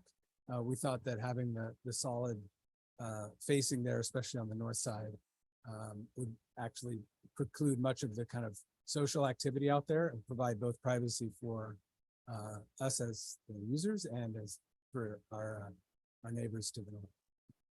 Rather than have the deck be fully transparent with a traditional kind of see-through glass or railing. So, Please come back and let us know how that seeming contradiction works out here. Anything else, please, members, applicant, anybody? Nothing else. Thank Me? you. Thank you. So I think right before you were trying to start like how you want to see the project back, but you didn't quite finish that sentence. I think it comes back for concept. Are we ready to go to preliminary? Everybody? Okay, let's bring it back full board preliminary. And so we actually have 2 votes, not 3. People misunderstand that. The 2 votes are preliminary, which we're suggesting next meeting. And then there's final. So bring as many details as you want. Chances are there may be a few comments about them, and then we'll put you on the consent calendar to get, which is very quick usually, and get you the final approval. So let's go preliminary, full board next time, okay? And my ending statement is that you guys have the most, I mean, that is a beautiful piece of property. And I love these buildings. I mean, because I've looked at all of this prior to the hearing and I just went, oh my God, I think that is so beautiful. So congratulations. And we'll probably need a landscape plan at least around that area to, how, you're bringing in a new driveway or you're altering. So what are you doing? Just show us what you're doing. Just limited to the new garage and addition area. That area, yeah, I don't think we have to do the whole site, of course. I'd like to say one more thing, that I'm not at all opposed to the planter as railing. And I hope we didn't push them to a regular railing. That if they can go to the building department and make sure the planter works, I would support that. Who's the most sympathetic person at the building department I can talk to on that? Yeah. I think he lives in Florida or Texas, yeah, maybe Texas. That's not helpful. Okay, Do you have children? I have one. That's fine. When he was a toddler or she, how would he play? So just think about that. Right. Okay. Sounds good. Because you will not be the last owner of this property, okay? Okay, thank you. Item number 5 has been continued by this board, so we're now on to item number 6, 658 Lilac Drive. Now this is the project that I took. Come on up, Mike. Everybody. Hi, this is Mike Buttoni. Oh, you're there. Okay, I'm sorry. The lights are too low out there. I thought you were somebody else. So let me read the comments. Architecture is acceptable. Reduce the width and or the length of the drive by moving the entrance north. Correct the lighting plan. Note, uplighting will not be approved by the MBAR.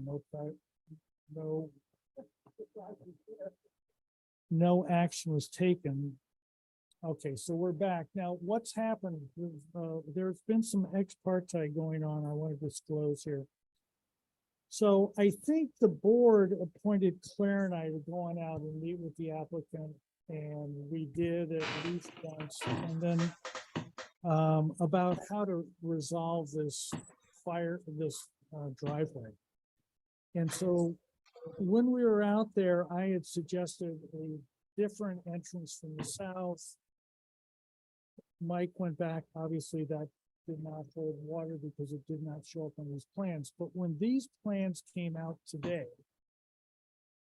I noticed that because of flood control, the house area is being raised about 10 feet. Isn't that right, Mike? That's correct. Yeah, which therefore brings its level almost up to Aliso's Drive, where now it goes down very deeply because of flood control. They're having to push this whole thing up. It makes an entrance or an exit off of Aliso's very practical, which allows us to, the middle note, eliminate the fire department exit in the middle of that drawing. And so that we don't have two gates on the same street, they're very separated.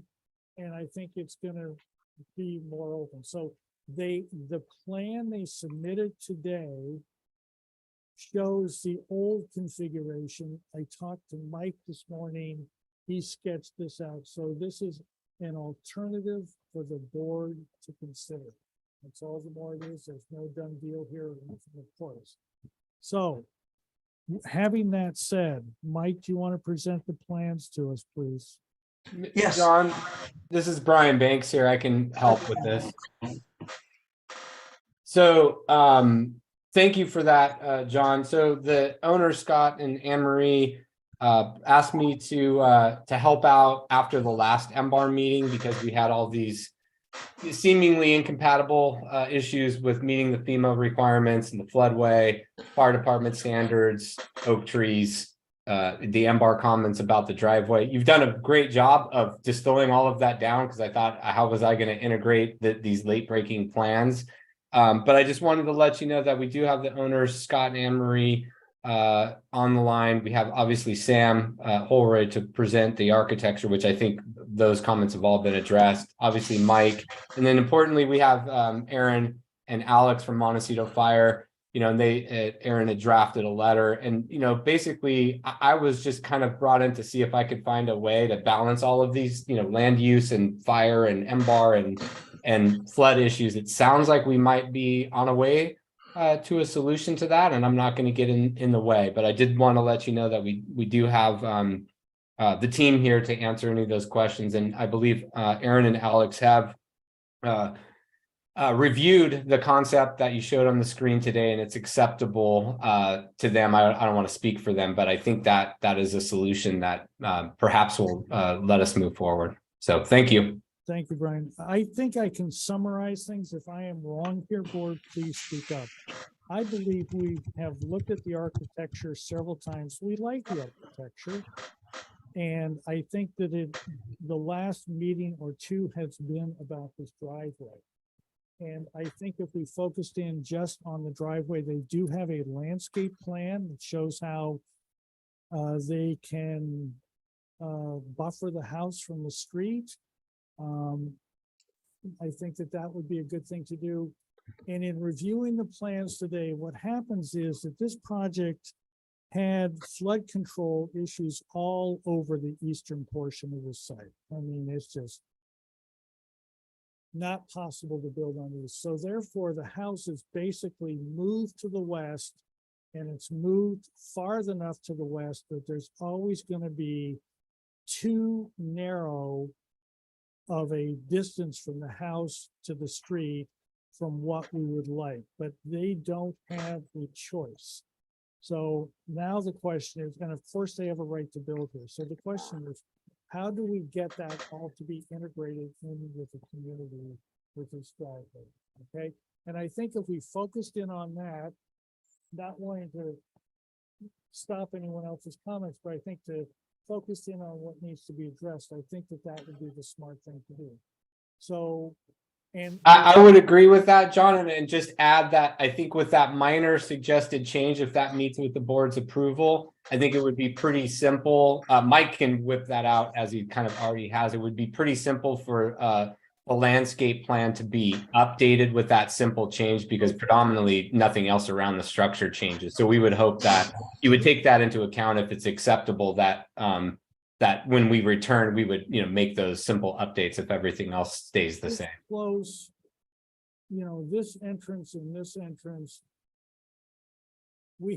I had trouble, I think other members had trouble.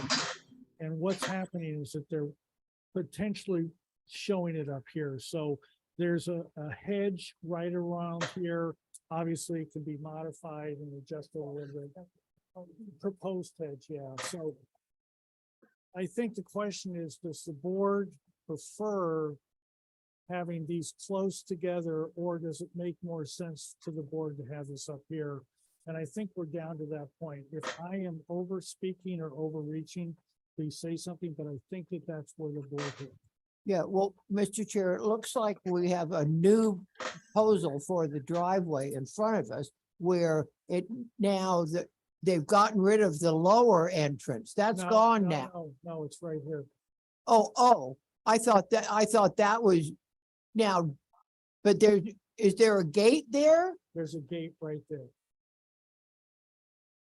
Oh, but there's still, I mean, Brian, maybe you can say it. So are they still intending to use two entrances? Yes. On that street? No. Slightly modified statement. It would, and we have Aaron here to comment and Alex, but it would be essentially the fire department has a real problem with Alisos as an entry point. So essentially the fire department would come north on Lilac and they would exit out on Alisos. So the entry would essentially be the same, but the exit would be on Alisos.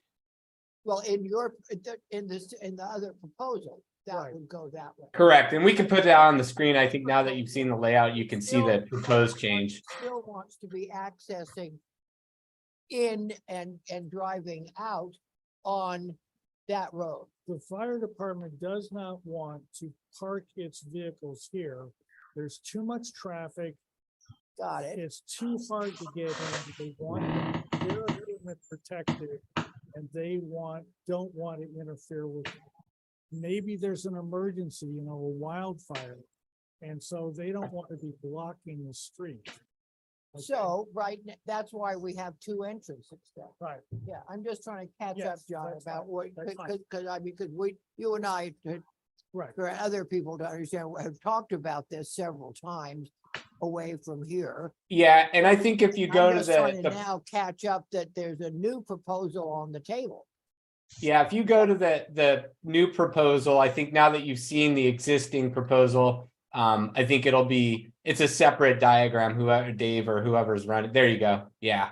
So this would be the solution, Claire. It's rotated, but so the new exit point would be as you see on the right-hand side of the sheet, and then we would eliminate the currently proposed, actually the other way, the other 90 degrees.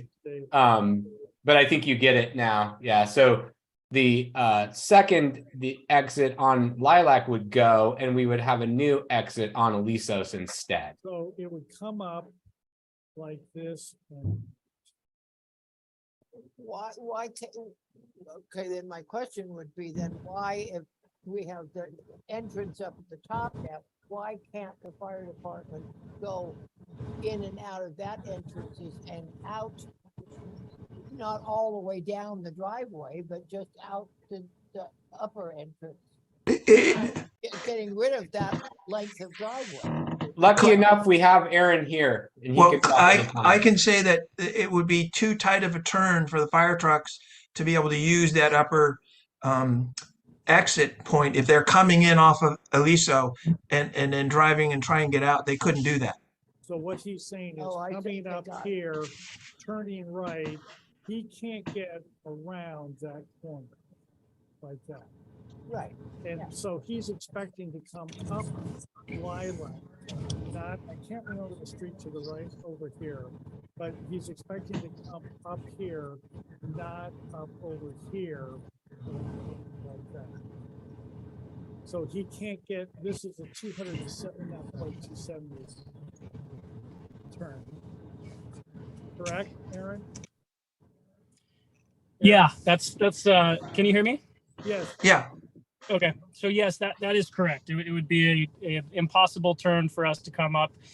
From the station that we would be responding to, we'd be responding up Lilac.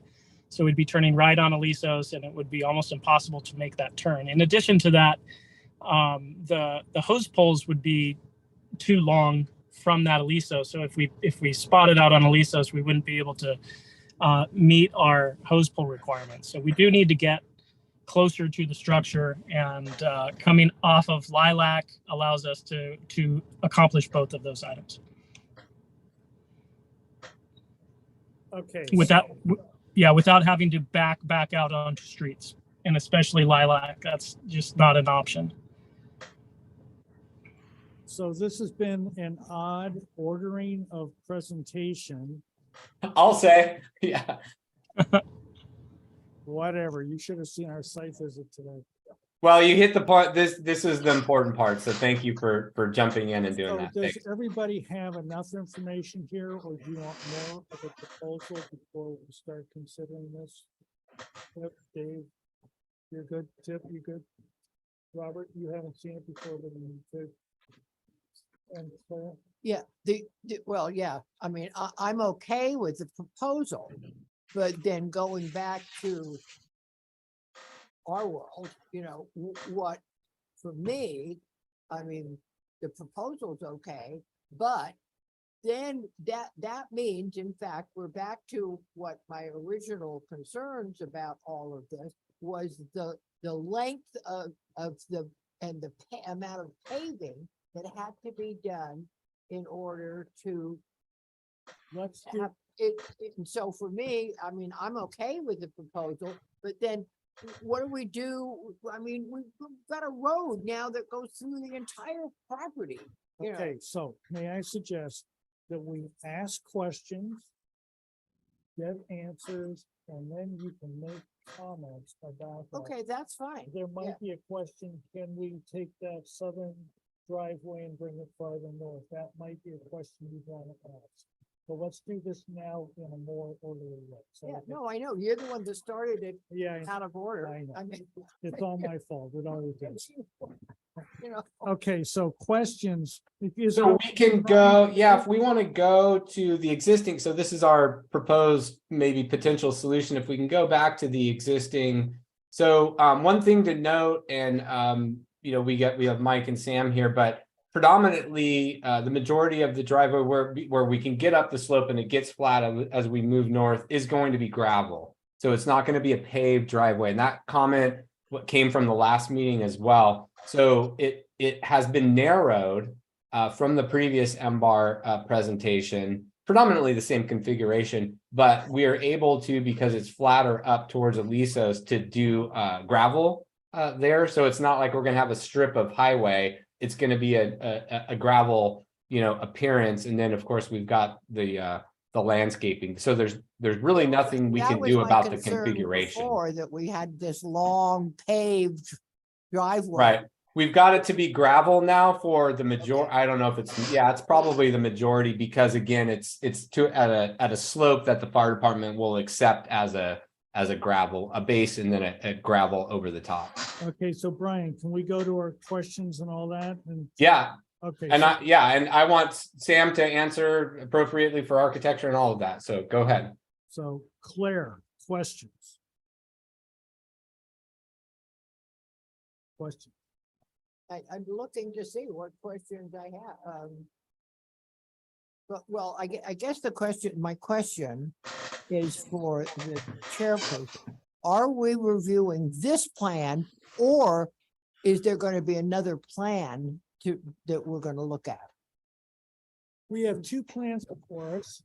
I think that this plan is one plan, and then the one that we did, all the hand-drawn one. Yeah. So Okay. that's an alternative that is legitimate for us to say we prefer that or to reject. Okay, so we have two plans. We have two plans. Do you have any questions, Claire? Okay, Chip, questions? Okay, so the garage is facing The garage. Alisos.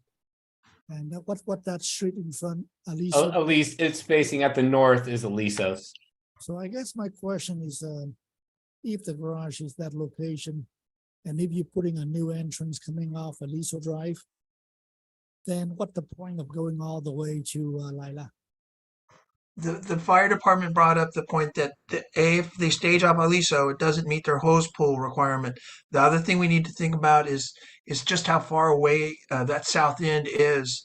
If that catches on fire, how would they put that out? Because they can't stage on Lilac. Yeah, but that's also something kind of interesting for me, because this house is facing two streets. It's not like it's way back in, way in, I mean, if you have a fire, the fire department, you drive here, and you turn on Lilac, and then you run the hose in it, or, I don't know why they had to drive right in front of the private driveway, which literally was 10 feet from Lilac Drive. It just doesn't make any sense at all in the requirements of the fire department. And I wouldn't expect them to drive a truck literally on that driveway, which is, why don't we park on Lilac? They can't park on Lilac. Well, if at a It's a blind corner. When you block everything off and the traffic will be diverted, it's not like something happened every day that the fire truck blocking Lilac Drive. And so it seemed to me like, as Claire mentioned, if it's not a driveway and if it's a great idea, you have a new entrance coming in from, the Second Street, and it's just peculiar for me. So that's more of a comment than a question, which is legitimate. We want to get those out. Do you have any questions, please? Okay. So Aaron, do you want to answer the fact about staging out here, please? Oh, you can't. Yeah. My staging on Lilac, please. Yeah, I'm happy to. So Lilac lilac is, and I understand and respect the what Tip just mentioned as far as blocking off the entire road, and that is true. I mean, we do that all the time. We would have to use two additional resources in order to block off the road because of the shape of the road in this particular location. So we'd have to have someone all the way up at the top, up at Alisos, and then down below in order for that to be accomplished.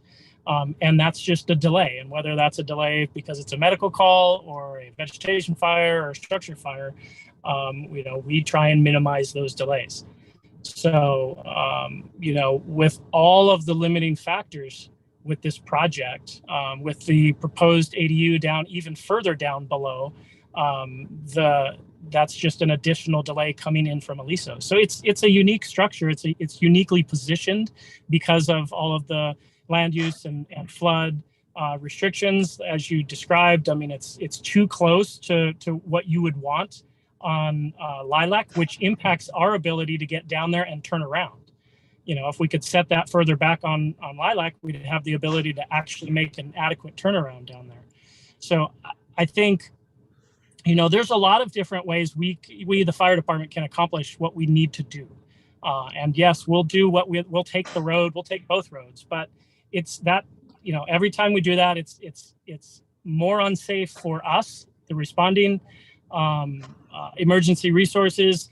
It's a delay in our response, so it's more unsafe for the residents. And honestly, anytime we take a road, it's more unsafe for everyone that's traveling along those roadways. So, our approach is to not do that. Even though, obviously, I mean, we can take San Ysidro, Sycamore Canyon. I mean, it's definitely always an option for us. We just try to avoid doing that. So this is, with all those limitations, having a pass-through driveway was really the only solution we could come up with, or the best solution we could come up with, to mitigate as many of the safety issues that we have. And so that's, I mean, Alisos, a pass through to Alisos works for us. Basically any entrance off of Lilac, exiting out of Lilac or exiting off of Alisos works for us. So hopefully that explains our hesitancy to make that our primary option in this particular case for this project. More questions, Dave? No, okay. Dave, questions, please. Has the design team determined that this length of driveway is necessary, the pass-through driveway, or could it be shortened? Dave, if the south end of the house was on fire, as an example, again, the responding unit is coming north up Lilac, so they'd be able to pull off Lilac and be able to fight a fire on that south end of the road. If we shorten up the driveway, then that becomes more of a problem. The middle part of the house could be on fire. How would they actually pull off of Lilac without pulling right next to a fire? Robert, questions? Well, that was sort of my concern with this driveway that appears to be right on top of the house. I mean, has a turnout on Lilac been considered instead of this? We did look at driveway. We did look at a turnout, but again, the problem is that when the fire truck pulls up into a turnout, the firemen actually have to be on the travel lane side of Lilac to operate the pumps on the fire engine, which again puts the lives of the firemen at risk, as people traveling up that blind corner because you can't see around all those tall hedges. If I could just chime in as well, this is Sam Holroyd, the designer. As you go to the left of that lower driveway as it comes off of Lilac, just to the left of the driveway is a very large sandstone mailbox structure. And then about 15 feet north of that is a power pole. And then about 15 feet north of that is a oak tree. And then the exit driveway that we're looking at is about roughly 15 feet north of that oak tree. So, I mean, you have, you know, one thing after another preventing you from doing anything like a turnout or shortening the loop or doing any of those things are will start to hit these other objects.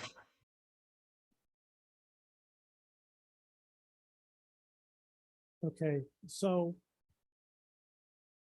I have no questions. Public comment. Is there any, well, I've got comments, but no question. Public comment. Is there anybody that would like to address the board? Item number 658 Lilac Drive, please. No request to speak. Okay, comments. Now, all of the questions that were really comments, let's get them out in an orderly way if we can. Claire, comments. At this point is that that the applicant should return with a drawing, completed drawing of what the new proposal of the driveway is going to be. That's my comment. Tip, comments, please. Yeah, well, all I can think about that, if the house really on fire, I hope it doesn't leave it really on fire. The last thing I think they want to do is park the fire truck in front of the fire and try to kill the fire. That probably burn down the fire truck. So because of that, I'm still don't believe that is a good solution, and I think you should visit the fire department again and ask them that question, see what they have to say about it, because it's not that far from the driveway to the house. It seemed to me like, what, 10 feet, 5 feet? And, and if the thing's on fire, would you move your fire truck right in front of it? I really don't think so. And therefore, your conclusion is, I believe that, because the best way to really minimize the driveway, and you really don't have to drive through the whole site to be next to the house, literally 5 feet from the house to fight the fire. I don't think it's a practical solution.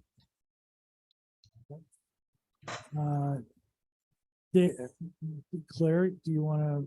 Well, I was just wanted to ask Chip. So what, just to clarify what you're saying, is that what we see in front, this solution is not going to work as far as the driveway. I think both solutions, because either solution will require a driveway right in front of the house. Just like we are sitting here in the driveway where Dave's sitting. Got it. Okay, that's what I just wanted to get clear about. And and if we are on fire, I don't think the truck will park next to us, but the whole house down. So what you're saying is that they need to kind of redesign where the driveway is and where the entrance. Well, I think, I think you probably just have another discussion with fire department, make sure that, they fully have the situation in hand about how to deal with the site. Okay. And if we still believe that this is the best way to do it, then what do we have to say about it? Dave, please. What comments? Well, taking what they've told us into account, which is the fire department who's trying to pass through the driveway, I prefer the other scheme, the modified scheme that takes the second entrance around to the other street. It sounds like they're not able to reduce the length, so that's the scheme I'm proposing. That's the one I would ask if they'd come back next time. Robert, comments? I would prefer turnout where the proposed entry is on this drawing. I don't see why, if that driveway fits there and a gate, there couldn't be a turnout there and handle everything down at that end. And I agree with Tip. You're not going to want to drive right next to a burning house. But I defer to Montecito Fire, and I agree with Dave that the other scheme is preferable. Please excuse me for being out of order. Aaron, are you still with us? Aaron? Yes, sir. Yes, sir. R13, not R13R. Would that make a difference on your thinking of this project? You'd have to clarify. Sprinklers, R13, not R13R. Would that make a difference in your thinking? You're talking about the different types of like Yeah, like the full-on 13D, heavy-duty. just 13D versus 13R versus 13. 13, not 13D or 13R. Yeah, no, we would never put a commercial system in a residential structure. It's not, they're meant for two completely different purposes. So no, that wouldn't impact my Okay, very good. So my approach. No, that doesn't fine. impact it. So if you wouldn't consider it, that's fine. So here's my comments. If we like it or not, the state is going to permit them to put an ADU down there. They're gonna need some kind of an entrance that's reasonable to get down there.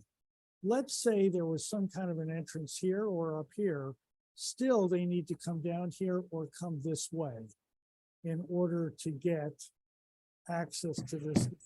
If they're having trouble fighting this fire staging here, they're gonna still have trouble fighting a fire here staging here. So there's gonna be some kind of driveway down here, if we like it or not. And it's really at their, okay, so therefore, if this is a given, just because of this guy down here that we don't control, but there's, you know, they're popping up everywhere, right? So therefore, to me, the only issue is, do we have these two very close gates, or do we actually have another gate over here? It seems to me that the gate over here, we're gonna appear to have one gate down here, and we're gonna appear to have one gate here. So in terms of the density of gates, which is what the guidelines talk about, we're bringing that density from 2 to 1, even though it's still 2. Chair.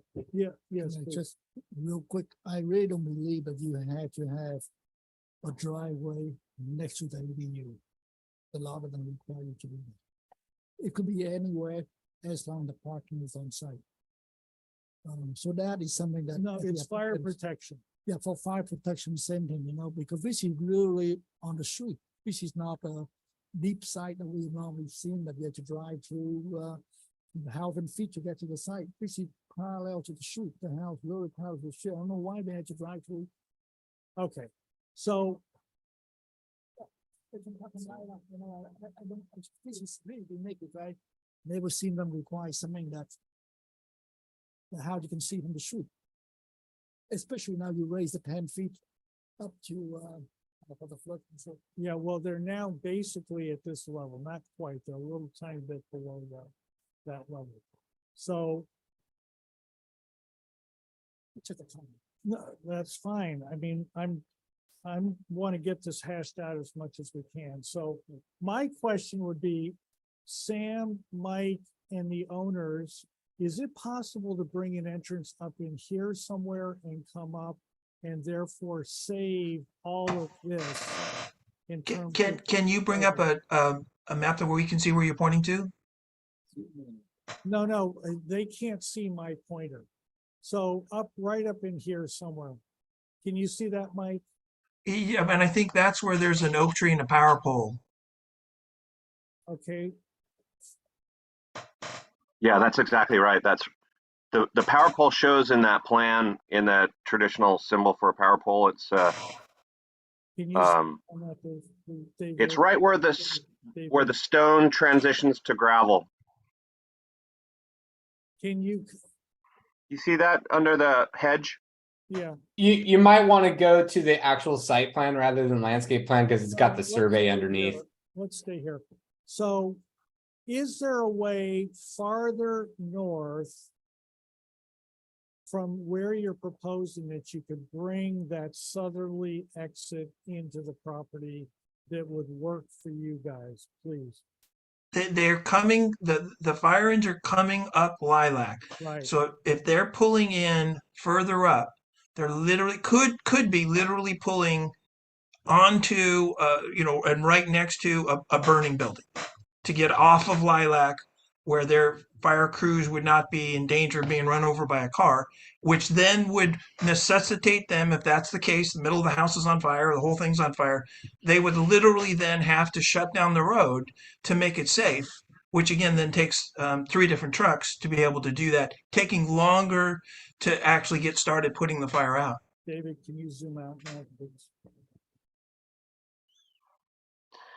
May I just, So what you're saying, Mike, is that pulling in here is somehow better in terms of a burning building than pulling in there. That's correct. We're right there. So if this is Aaron, if I could jump in, because Yeah, that's not actually correct. So it's the whole of the solution. So pulling in further north on Lilac doesn't really impact us negatively or positively as it pertains to a structure fire. But we respond to a lot of different emergencies.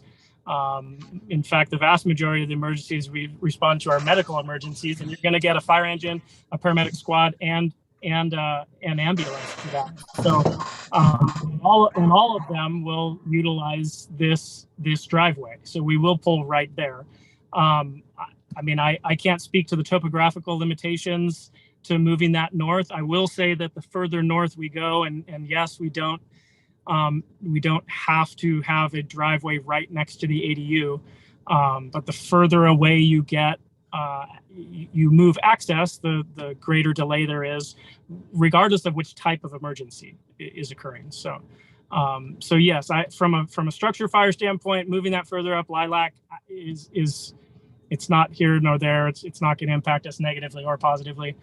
It has to do with our ability to get off of Lilac. And like Mike had explained with the turnout on Lilac, we would need 14 feet because we need to be able to get out and work from that area. And I just don't know that that's there. 14 feet by 40 feet. So 14 feet wide, 40 feet long.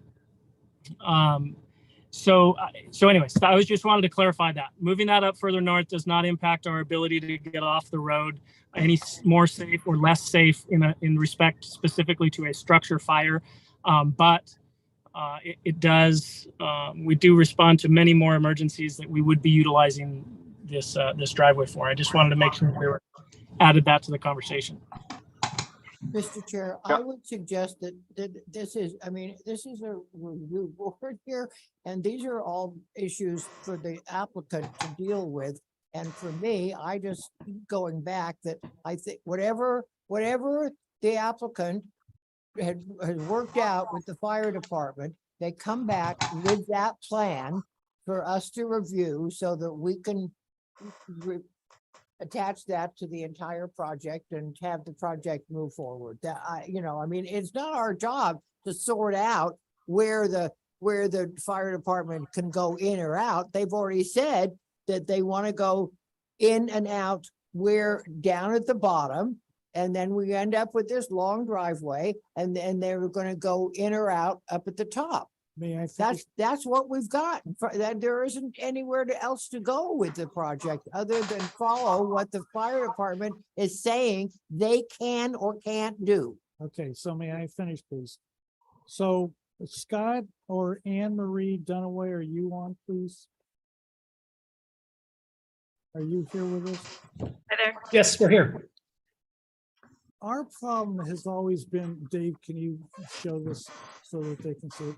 Our problem has always been this very long driveway. Is it acceptable to find a solution farther north for this southern entrance up somewhere near the front door? Is that acceptable to you or not, please?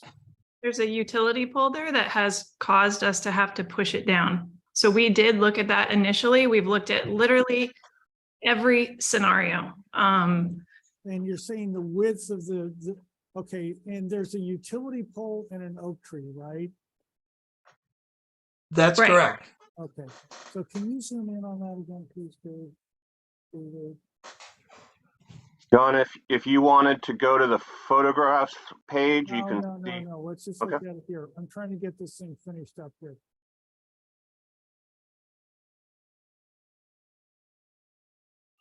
The power pole is half under a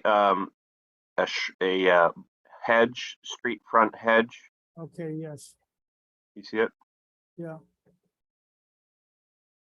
And then above that is the oak tree. Yep. Okay, well, it wouldn't be the first oak tree that gets taken out in the road. So,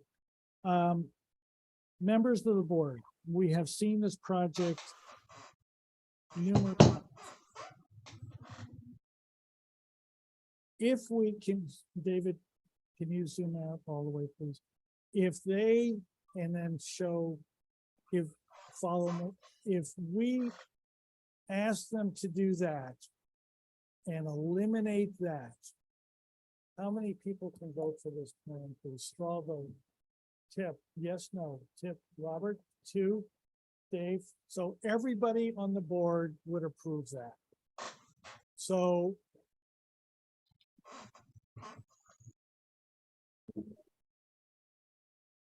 okay, so do we feel comfortable enough giving preliminary approval today, knowing that they've shown Loris Nobilis everywhere else, they're gonna continue it over here without an exact drawing up here? Do we feel comfortable enough? Tip, yes? David? I move for preliminary approval of this plan, architectural drawings, landscape drawings, and all, with the exception that the driveway, the north entrance shown on sheet L1 and most other drawings be eliminated and a new entrance off or exit off of the parking area to Aliso's be provided, given fire department width requirements and things like that. Is there a second for that motion, please? I'll send in that motion. Is there any further discussion, please? All those in, yes, please, yes? Okay, all those in favor? Aye, all those opposed? Thank you. Thank you all very much. Thank you. Very, very appreciate the time on this one. This is a very difficult one. We appreciate it. Thank you. Thank you. Well, I mean, what do you want to do? Well, for me, it would be, Final on consent. Okay. Thank you. Thanks. Brian? Yeah, I'm here. Consent is not a skinny approval. I understand consent. I've been unsuccessful before, so we Good. got you We covered. don't want you to be unsuccessful ever again. Thank you. That's true. Thank you. Okay, item number 7 has been continued. Item number 8. Okay. And Chip, I know you are tired. Do you want to just get out of here? Okay, we'll see you in a couple weeks. Okay, thank you so much for your help. Tip, your jacket. Yeah. He has been out of the country and he's adjusting.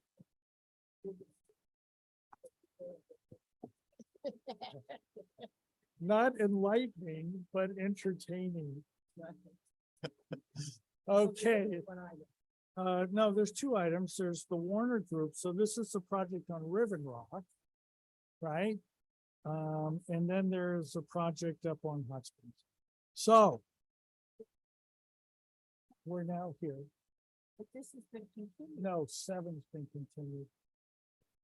7 has been continued. This is the one that, well, I don't know.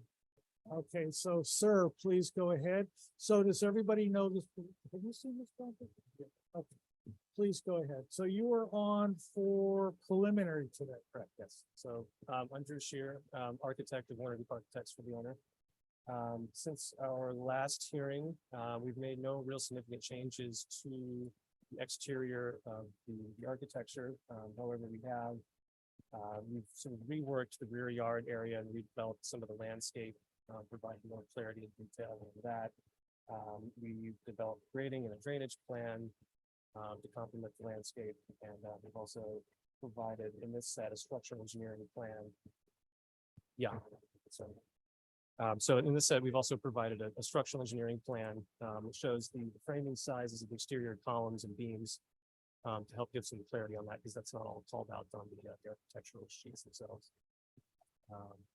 And some of the comments that we received from the previous meeting, there was a request for more information regarding non-reflective glass. And it's kind of been a topic that we've been discussing since the first review. There are companies that produce coatings that reduce reflectance of the glass, and so we're looking into that right now with different manufacturers. It's really just become a balance of reflectance and visible transmittance so that the windows aren't too dark, and then also meeting our performance requirements for Title 24 because of the amount of glass in the building. So we will provide a non-reflective or a reduced reflective coating on the windows.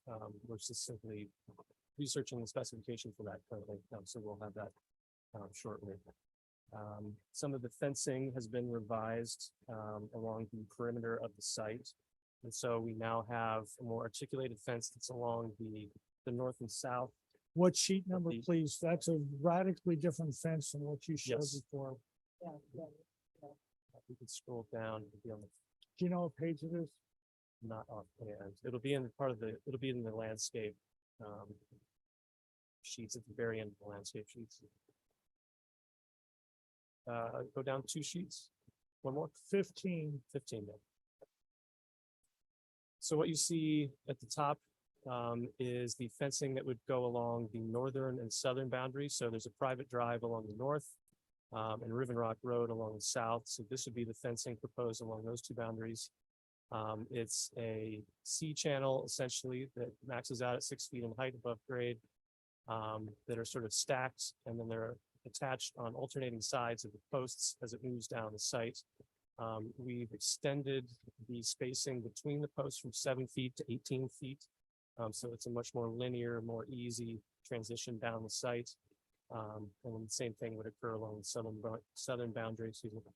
And at the southern, or the bottom of the sheet here in the bottom half, that fencing would run along Hot Springs Road, partly to reduce some of the road noise, provide greater privacy along Hot Springs Road. And then this would also similarly be installed 18-foot spacings between the posts, and then the posts, the panels would be installed on alternating sides of the posts to give it some articulation. Yeah. So this would all be weathering steel, so it will rust and patina the same as the exterior of the main house. It's Corten. It's Corten essentially, yeah. Oh, okay. Yeah. Yeah, so it'll have that bronze, dark bronze patina, the same as the main residence. And so that is the new revised fencing proposal. And then there were a few comments regarding landscape as well that I can let our landscape architect respond to those. So do you want to finish the architecture Yes. before, okay, so Yeah. you broke this into 2 sets, right? Mhm. Can we go to the architectural set, please? So So if you scroll down, the civil and the landscape are first, and then the architectural sheets come after the landscape.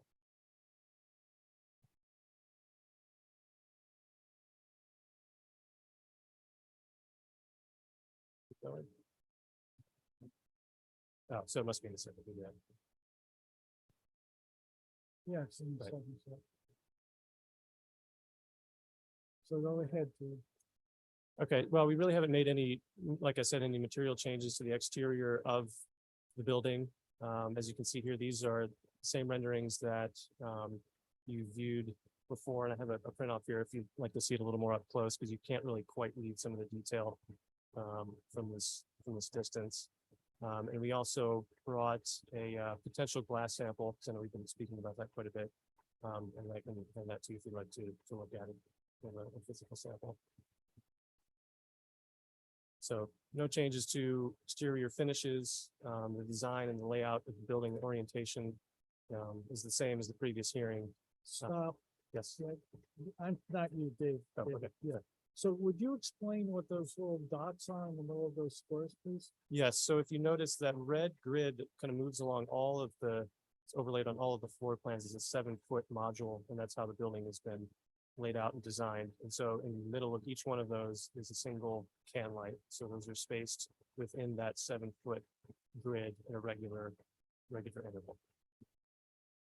On the top floor and the bottom. The first and the second floor, yes. Okay.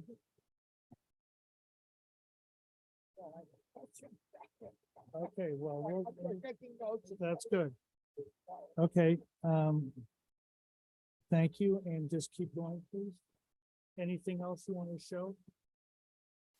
Nothing really other than to point out what we reviewed in the last meeting, which is, the eastern facade. We've added a lot more privacy panels and screening along Hot Springs Road to reduce the glazing that can be viewed from the eastern boundary, and added additional panels to the southern facade as well to reduce some of the visible glazing, as well as added shade structures and large cantilever decks that also provide shadow. Stop right there. Would you explain where those walls are, please? So those are the site walls that are in the rear yard, that will be shown in the landscape plans, and also the patio that is basically the platform, the concrete platform that the building is sitting upon. So these are kind of standard structural details, but just to show that what the building is on is basically exposed finished concrete would be the material finish.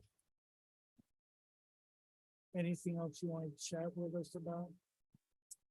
Not as far as the architecture goes. Let's do landscape then, please. Yes. And would you talk about where those walls are Yes. and how they're being planted or not planted? as Yes. you think? Yes. That we were just looking at. They're up to I'm- 7 feet. My name is Roderick Wiley. I know we met before. Nice to see you all again. I'm the landscape architect. Maybe if we can go to the illustrative plan, I'll point out a few changes that have occurred in the landscape. Some are comments that we received last time. One of the comments was to incorporate some skyline trees along that screening edge. So we've incorporated some Platanus racemosa, which is the native sycamore, which I think would be a very nice vertical tree element. Something that also fits in, I think, with the neighborhood. Obviously, many of the sycamores that are there are not natives, so it's a little bit of a shift into native, but definitely maintaining the character of the neighborhood. So that's one comment. We probably added a few more plants also just to make sure along that sort of fencing edge there to make sure that the screening is present, a mixture of evergreens and perennials, things like Garia elliptica. The approach to the sort of native or at least Mediterranean of sort of adaptive plants maintains the same. I think that was, greeted with some approval, but also I think that's the intention of our client is to have this kind of place that feels in Montecito and Santa Barbara. We added a few more boulders here and there. That was another comment, an idea just to kind of maintain that character of the rustic character of the site. Probably from a sort of formal structural perspective, the big change in the landscape is the removal of the long wall along that back edge. So you're seeing grading, that kind of curving line at the top of the page. That I'm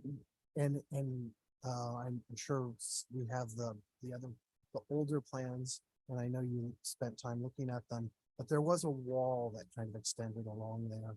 We looked at it and felt like it was an opportunity to incorporate more planting and to manipulate with the grading and remove that wall. So that wall has been removed, the larger wall. And so you're seeing the grading right there. Of course, it's within the building envelope. The wall that you saw, the section of the structural section, is all the way to the left of that. And so that wall is a piece that still requires some retaining. we kind of ran out of room to do the grading in a way that would then be able to be, stable. We try not to go above 3-to-1 slopes. Otherwise there's erosion concerns and so forth. So that's what you're seeing. That's the wall all the way to the left, but it actually, we probably removed about 75-80% of the wall in that back area as a kind of effort to kind of quiet down all of this sort of structure in that zone. And then, I don't know, actually, those are the big updates.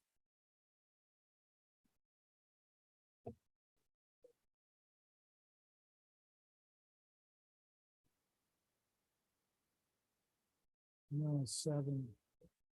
Okay. Okay, is your presentation done, gentlemen?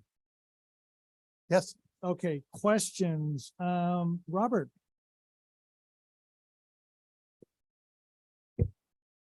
Is there a civil drainage Yes. So plan? go back to the first PDF. So let's start at the beginning of the set. There's a civil grading and drainage plan, drainage detail. So this is the grading plan, and then the site sections and the details on just those 2 sheets. Yeah, I'm trying to remember what happened at the street. At Riven Rock, that is. What are you trying to get at? Well, I designed the 2 houses to the west and we had major water problems and water rushing down Paragrande to the point where neighbors were, very upset. And I just wanted to make sure you were aware of that. And the water stayed on your side and got to that. So that's a comment. Yeah. Questions, please. Just more or less the materials, like, is the soffit wood? What on that big overhang? Are the beams up there? I know the building's mostly steel, but They have a detail of that. Do you know where that is, Drew? The detail? Yes, it will be in the second PDF with the architectural sheets. We go up. So one more. So this on the right-hand side there, that's a section through sill, header, and the upper shade structure at the very top of the building with 3 separate details. Yeah, no, go up there to the top of this page. That's one of them. Yeah, I guess that's it. Yeah, so that's continuous around Can the you zoom in on that? top of the building.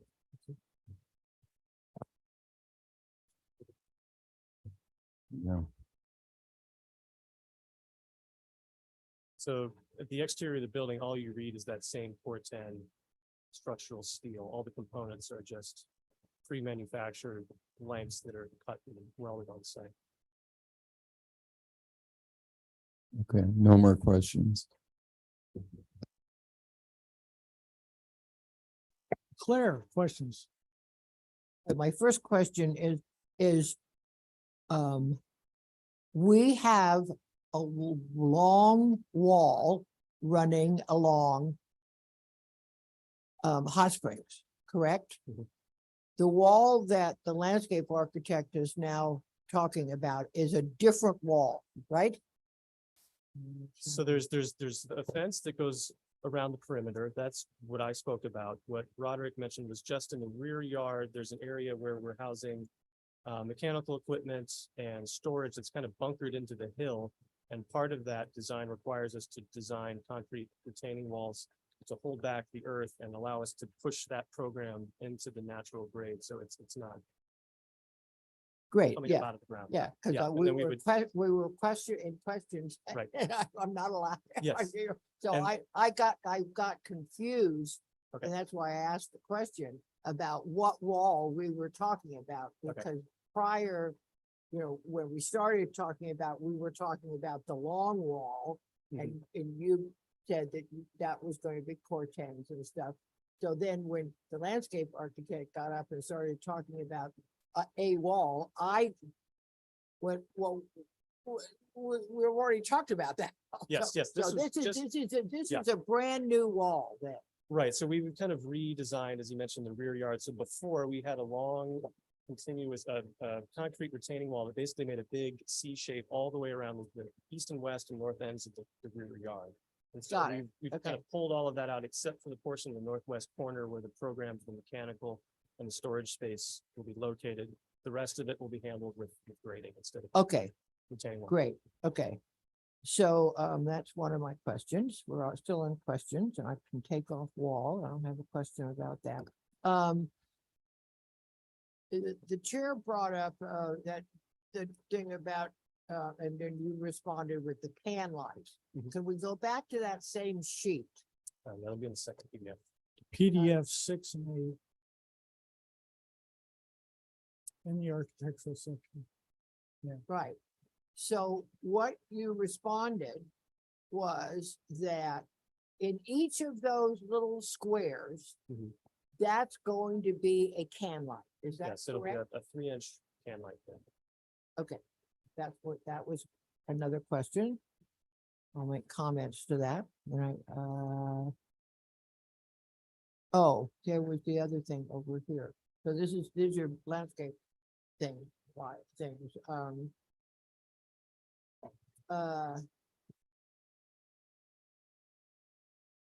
In the minutes, it says one member adding, so you've added skylight, you've added what, and the Flatness, the sycamore. and sycamores is what you've added to the Correct. plan. Correct. You know, have you, one of the things that were in the minutes says one member suggested retaining more of the Yeah. existing eucalyptuses. Have you also done that? Are you retaining more eucalyptus? We are not retaining more eucalyptus. We're sort of trying to actually thin out the I eucalyptus. cannot completely understand.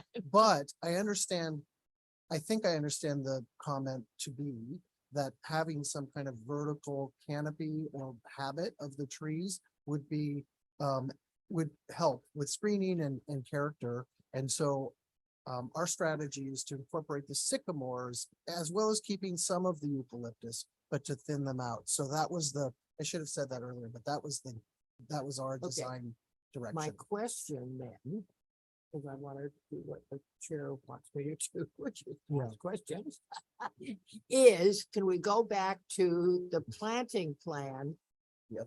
Or the plan that was up there? Okay, now, on that plan, can you point out to me where the new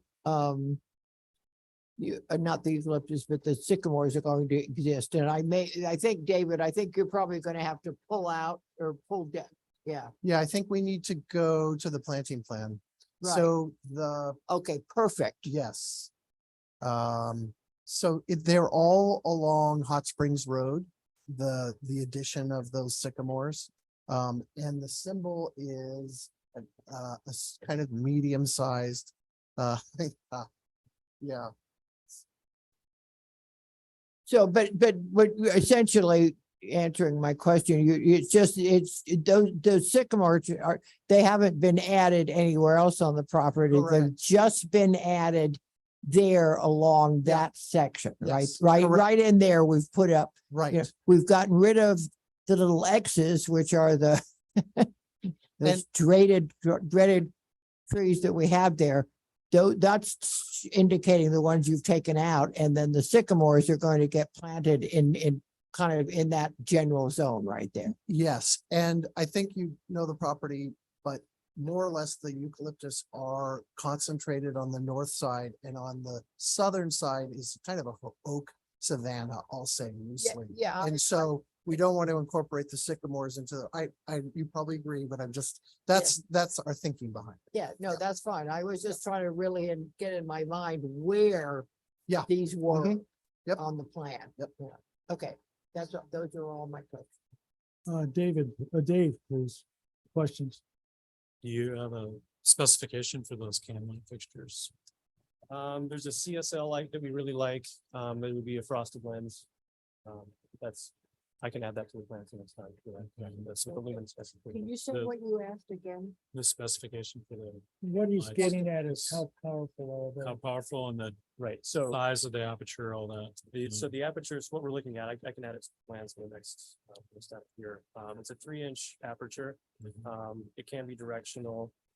Most of them would be a 30-degree spread, which at the height of the first floor at least, which is the maximum from the height of the second floor, it gives you about a 5 to 6 foot radius. And so when they're 7 foot across, you have enough blend that you have consistent light where you're walking out on the patio, but it doesn't create bright spots essentially. So that gives us a nice, so maybe 900 lumens or so each night. The other thing would be how far the lamp is recessed up within the fixture. So a real good specification of that. And did you say you have a glass sample? Yes. Can you take a look at that?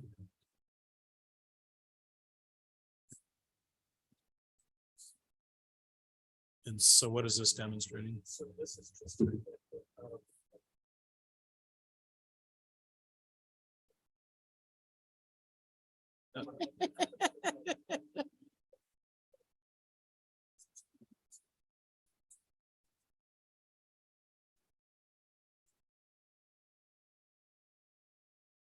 You have to go, yeah, you gotta.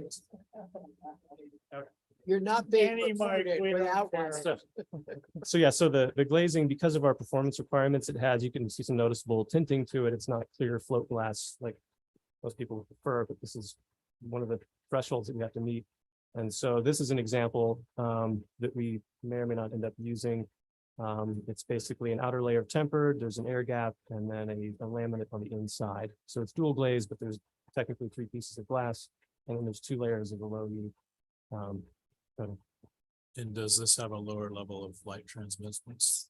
Yes, so it's around 50 if we're lucky. So that's what we're normally would be higher, but because of the performance requirements, the glass is darkened a bit. What is the transmittance? It's about 50%, between 40 to 50. Usually you're at 70 to 80. Yeah. Okay. Okay, those are my questions. Thanks. Okay, so on the landscape plans, please. PDF page 13. Okay, guess what we're gonna talk about? Site lighting. So it looks to me like you've got some tree mounted lights in there, and if they are the slight yellow and with a sort of a circle, not a square. So how many would you say are on that project now? About? I think we have them, we have them account for them, yeah. If we scroll down. Do we not have the number? No, but Sorry. everybody can everybody see? Yeah. There's 2 on that, and then 2, and then 2, and then 2. Yeah, there's Yeah, probably Yeah, 50. well, that's kind of where I was waiting for you to say. There, I I'm mean, gonna say that- 15 for the sake of conversation. Yeah, it's more like 20 or. Okay. 20. Yeah, Yep, 25 yep, maybe. yep. Okay, The so question I have got is, are those just on this page or do lower down on the landscape plan, are there more? I mean, that's where I'm. okay. Yeah, there are a couple more, but not as many. We're not thinking of those as uplights. They're stake lights. So they're really to kind No, of, they're hanging lights, right? No, are we talking, which lights are we talking about? the Because, third example over, right, so those are stake this lights. guy, Correct, those are stake lights. They're not hanging. and so they're pointing up. Well, they're pointing sort of at the landscape. They're not actually strictly what I would specify for uplights for a tree, which would be something that. What's this? What are these 2 lights right here, please? Those are the same lights. Stake Are lights. those lights? They're stake lights, correct. And Yep. so it's not a coincidence that they're under trees. So they're not pointing down, they're pointing up. Well, they're probably but they're actually, yes, we can specify another light because we're not trying to do dramatic uplight. If that's the bigger question. The bigger question is, yeah, what are you doing with number 1 is insignificant, number 2 is insignificant, number 4 is insignificant. Yeah. What are you doing with these? lighting the landscape, and they're kind of clustered around the trees, but they are not, actually, they don't even have a throw that goes all the way up. They're not a fish, tree uplights. However, we can provide a different, more, we do need some kind of movement on the light to be able to move the light through the landscape subtly. Okay, Yeah. Maybe no one. PDF 15, please.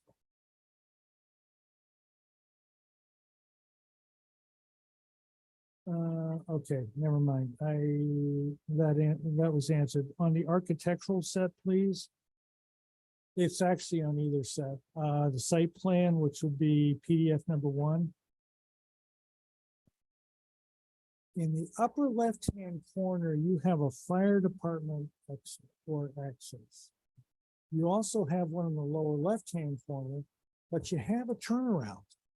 What's going on here? So when we met with Alex, and this Okay. is back early in the project development, they asked if we could provide some sort of a secondary entry at the northern end of the property, just due to the length of the site. Yeah. And so that was a secondary access point for them. They could pull into the existing private drive and pull their hoses through instead of getting the truck up into the site and being right next to the building and then potentially being trapped out there if there is a raging fire. That way they can stay just north of the building and walk through that essentially large man gate, pull their hoses through, walk into the motor courtyard there. But to you, access there. so basically what, isn't this redundant here and this? Don't you really only need one of those? Ideally, yes, but they asked for a secondary entrance to the north of the property. I understand the secondary answer. What I'm getting at is, does this need to be driving part of the site plan? Well, part of it is we need enough space to back out of the garage. And so that 30 to 35 feet or so just west of the western end of the building, that must be maintained. And then the space to be able to back out and then drive down the site when we leave. We need some space to back out and come down. And then there's an outdoor shower and a washing station too, that's at the back there. So when the client pulls up, they can go past the house and have a separate space to unload all their surfboards, wetsuits, hose everything off and not be right next to the house, and then pull back into the garage. Which then gets me to these guys right here. This is what actually started my review of this plan. What the heck are these guys doing this far from the house, please? Well, we didn't want to try to jam, additional parking spaces right up next to the house. We wanted to maintain as much landscape and yard area and natural plantings as possible. So this way, it's an easily walkable distance up to the house, but it's sort of separate. And so you maintain more of the landscape around the house itself. And if there is guests that are visiting the site, then they can park down there and just walk up the driveway to visit the house. That was the idea. Okay. Public comment. Is there anybody that would like to address the board on item number 8? 700 Riven Rock Road, please. Anybody? No request to speak. Okay. Comments. So we are on today for preliminary. So it doesn't necessarily mean they're going to get it, but comments about this. Robert, please. I like the project. I share some concerns about the number of lights and the sort of commercial feeling of all a cannon every single day, but I totally get it and I understand why, as long as they can be specified and dimmed and the glass seems to work. So I would support this project. Claire, please. Going back to the long fence, the Cortens wall or fence now. Maybe we can put up the picture there. I'm kind of right here. Right? yeah, right. All that wall, that Cortens fence. So is that going to be installed just with flat panels of Cortens? Yes, so those are installed So you can see that there's basically a 4-inch steel post, and then they're alternating on either sides of that post, 18-foot intervals down. Up. And, but it's a flat, is it Yes. a flat It's or a corrugated piece of, It's a flat 410 cap. it's flat, it's Right. not the corrugated. No, no. Corten. It's a flat. And it's 400 feet long. I know, Right? I'm, About 400, yeah, 500. no, I'm having a massive problem with this wall. And and your this thing. comment is, your comment is, Um, I agree with your comment, by the way, so go with it. yeah, that I mean, yeah, that my comment is that that seems to be, a wall that's 7 feet tall and 400 feet long could be designed in some way that was more compatible with the road that it's on. That just using that material for me is kind of like, it's just, I mean, it obviously it goes with the concept of the house, but it certainly doesn't match, how walls are done throughout Montecito. I mean, this is gonna be shocking to people who drive up and down that road. And I don't know exactly what I would offer, but I don't, not satisfied yet with that particular wall. Especially given that you told me that it's a flat piece of 410. It's even more concerning for me. Okay, so that was one of my comments. And my other comment had to do with the can lights that seemed to me to be overkill. I mean, I just can't see why anybody would want to live in a house that have can lights every, what, 6 feet or so, I don't know, 7 feet, I mean, I don't know. I couldn't stand it, I mean, I have no overhead lights in my house that works as far. I mean, I just don't, that the concept of having all those lights up in the ceiling is just, I don't like it. That's all. Is that it?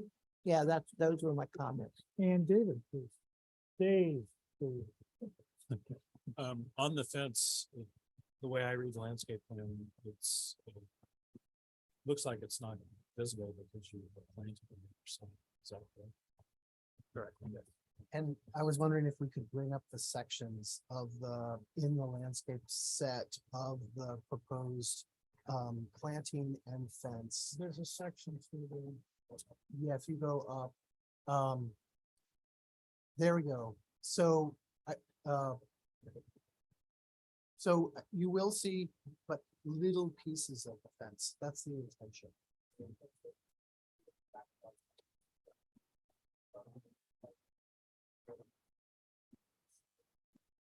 So it'll be quite a dense planting. I guess the other thing worth bringing up perhaps about the fence is instead of having a continuous footing, we're allowing for just sort of moments, which probably will disturb, less roots and so from the landscape side of things. Okay. Well, who's trying? Yeah, so from my perspective, that's the way I understood it. And if it's a backdrop to landscape, my experience is Corten can be quite beautiful in that sense. But it really does depend on the landscape, and the landscape architects on the board have to address that. So I like the project. I think it's really pushing the envelope, but I think that's a healthy thing as long as it's done correctly and you're sympathetic to the neighbors in the community. So my one very strong concern is lighting, both the interior and the exterior. I don't buy the lights under the trees not being up lights. They're related to the trees that are our up lights. So absolutely, I would want you to change that fixture so it's a down, not lighting across the side, but just down. On the interior, it's very important what that fixture is. The can light, how far the less expensive ones, the lamps typically right at the surface and very visible. The nicer quality lamps are pulled in. The smaller the aperture, the better. And then I think for a project like this, some kind of a lighting study demonstrating the output of those lights. We can't depend on your clients to dim the lights all the time. So something that we can hang our hat on that it isn't, because it really is, like Robert said, it has a very commercial feel. The entire scene's lights in, from day one, that's been our concern. So it really need more justification on the lighting. And then with the glass, once you zero in on a specification, if you could tell us the relative transmittance and reflectance to typical glass so that we understand how much better that's going to be. That's my comments.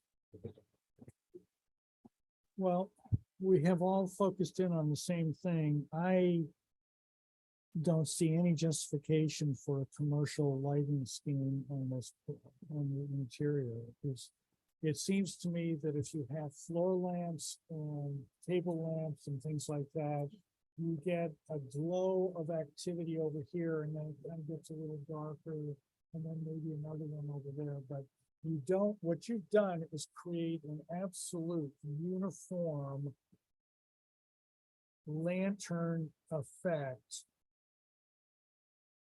structure, both up and down. And I've been concerned about the lantern effect of this building from day one. Now, the glass sample makes me feel a lot better about it. We'll have to see what the exact glass is. But to me, this is not a house. This is an office building. Those lights, to me, trigger that over on that area. I don't want to approve it. I would vote against the entire project based on those. I don't know if other members of the board would or not, but that's my comment about that. The long wall, 400 feet. I see no reason that sucker can't be stepped back a couple, 3 feet. You've got plants on both sides, so you're gonna have to irrigate it on both sides. And therefore, having a panel back here should be absolutely no difference in terms of the ease of this and that. You are gonna have to buy the extra 2 posts at the end. Maybe you go, what was it, 8 feet on center, or 18, maybe you go 36 feet and it steps out. And the project I want you to go and look at, please, is on San Ysidro Road, right at, what's the one that goes over by the school? The firehouse old site. Remember that? It's just this flat wall, right up and down. It's right down towards the brand new turning circle on the east side of the street. Oh, San Ysidro, you said below East Valley, down. Oh, yeah, way down below East Yeah, Valley. yeah, okay. But it's almost at the turning circle, and it's just flat. And, I approved it, I voted for it, and I'm sorry that I did. Oh, I know, this is the wall I've been complaining about. for Exactly. years. So please see that wall. There's no reason on a site this large with the landscape concept that you've given for that road, that you can't step that thing back for a while and then step it forward. That's fine.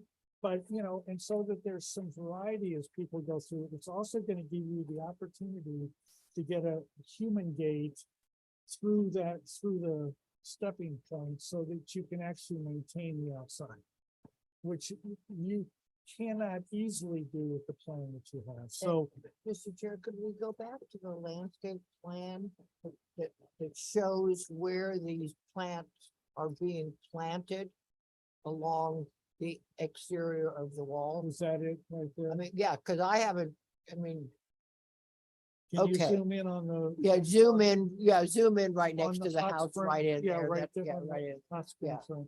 Okay, See, it's just uniform. I don't see any reason that it has so, to be. but in this drawing, there's not a line on the wall. I mean, this is just talking about. Okay, so the wall is somewhere in between all this planting. Right. On the outside of the wall, what are the plantings that you're proposing? What are they? Yeah, there's a plant list if we scroll down. Well, you're the Yeah, landscape yeah, architect. You can tell me what you put on the plan. He What- can't remember. It's okay. He needs to refer to. I the- just want to make sure I get it. Yeah, yeah. Yeah, Get it- Let's get it right. So it's a little bit of a mixture. So there are actually, we have oaks sort of feathered in there a little bit further back from the road. Low planting. Right, and then Shrubs. we have Garia elliptica, which is a shrub, Fremontodendron, which is another shrub, and you know that.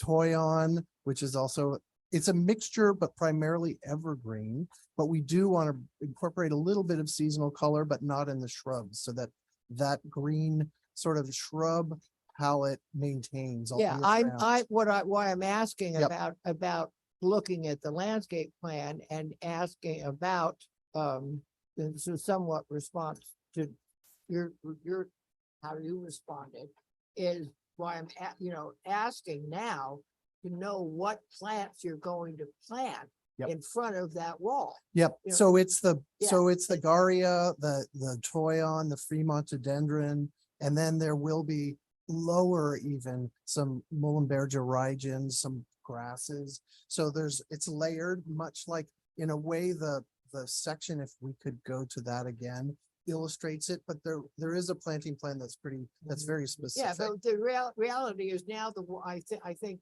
taking Chairman Watson's proposal is that right now, as I understand your proposal, there's not very much room to plant on the outside of the wall or the fence, or whatever we call this thing now, that, right, there isn't a lot of planting room there from the property line out to the road. There's because, I mean, there's some, but for me, I would, if we're going to go with. Well, let's just, sorry to interrupt, but if we look at the section on the top right, you can see this just roughly. You can see the scale of the car. And there's a planting zone that's, almost as wide as the scale of a car, or 2/3 of the scale of a car. I think we could get actually really significant amount of planting in that zone. I mean, I appreciate the comment, but we did it's fine. think I'm about it. just trying to work this whole yeah, thing yeah, out yeah, for yeah. myself, because so on this drawing here, there's the big tree, and then there's that line right there. Yeah. That's the wall or Yes, the fence. correct. So you really don't have a lot of room to plant between the fence and the road base, is what I'm pointing to, that there's not a lot of room there. Yeah, and it doesn't allow for anybody to walk up and down there. Okay, so can we wrap this up? And we're on for preliminary today. Okay. Are we basically okay with this project? I've heard downlights, I think, from everybody, and I've heard long wall from just about everybody. If we make a motion that addresses those two, will people be able to vote for it?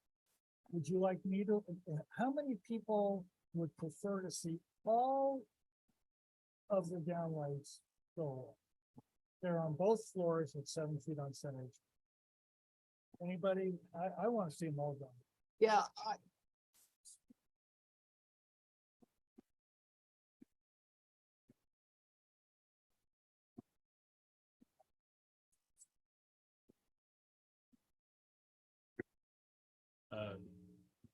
I'm not necessarily opposed to downlights. I'm opposed to too much lighting.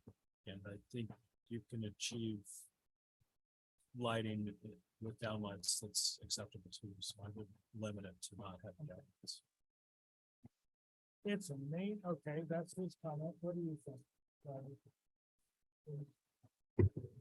Agree with Dave. I think, I mean, it seems like a lot, but if it's the right fixture and it's a low enough wattage and they're controlled zones or controlled independently from one another, the whole thing doesn't come on at once. Hopefully it's, one room at a time. But I don't know how we control that. I wouldn't ask them all to go away. Okay, and what about the long wall step?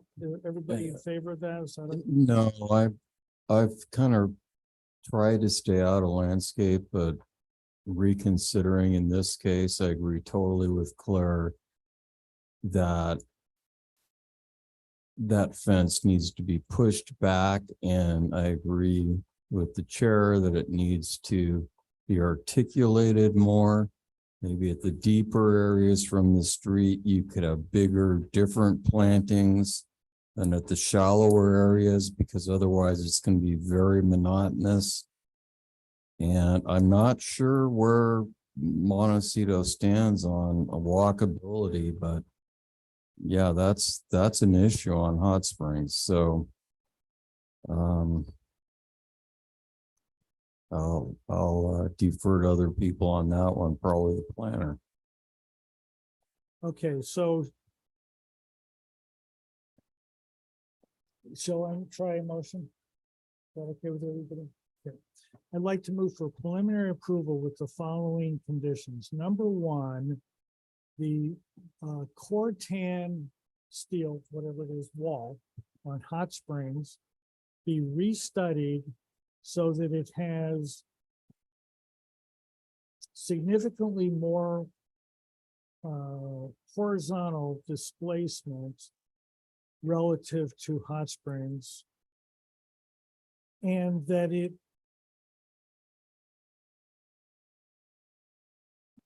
the distance between the edge of the property and the edge of pavement also be reviewed to determine whether or not a walking path could be put in the future. I'm not asking you to do it, but just make sure we don't preclude it. Number two, the downlights be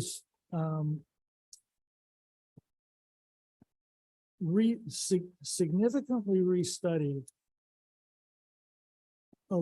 probably eliminating some areas of the building entirely from downlights so that it does not have a commercial feel. And I think that's it. Do you have any other comments? Yes, I would ask that they provide specifications for the downlights as we discussed. And Showing the lamp, the wattage, the lamp location in that, and come back with a specified glazing that has a comparison to standard glass and how it better mitigates light transmittance. and the switching for those lights. One switch does it all. You have to walk down halfway down the building to turn on, it makes it computerized, how are you guys gonna deal with that? And then, Did you get restudied the tree light? oh, the tree lights, yes, thank you very much.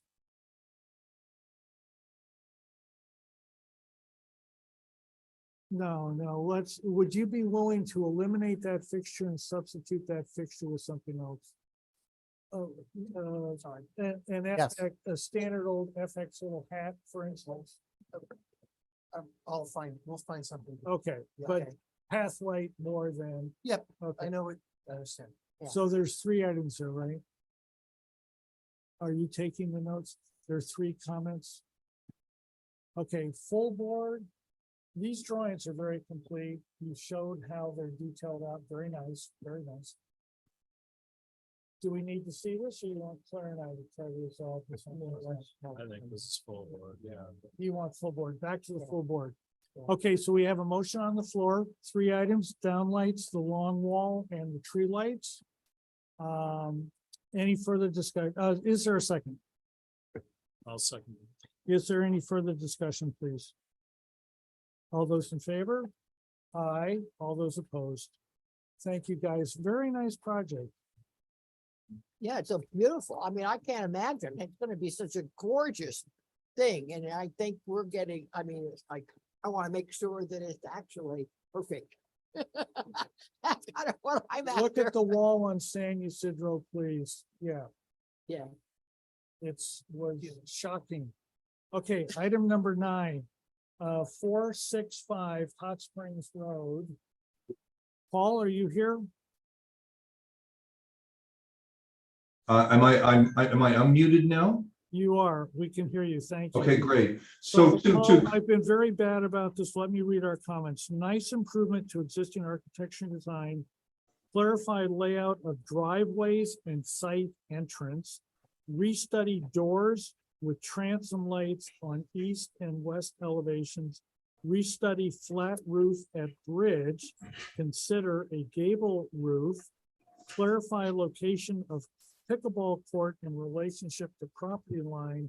Discuss feasibility code compliance of reusing existing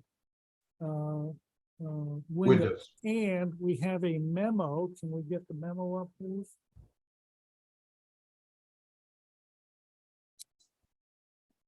Okay, so the planner wrote us and said, plant the rear yard western portion. Can we go right in? Yes, I see it. Okay, hang on, no.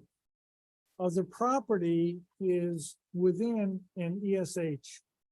Therefore, development review staff recommended the applicant remove the bocce court, pickleball court, and associated improvements within the ESH.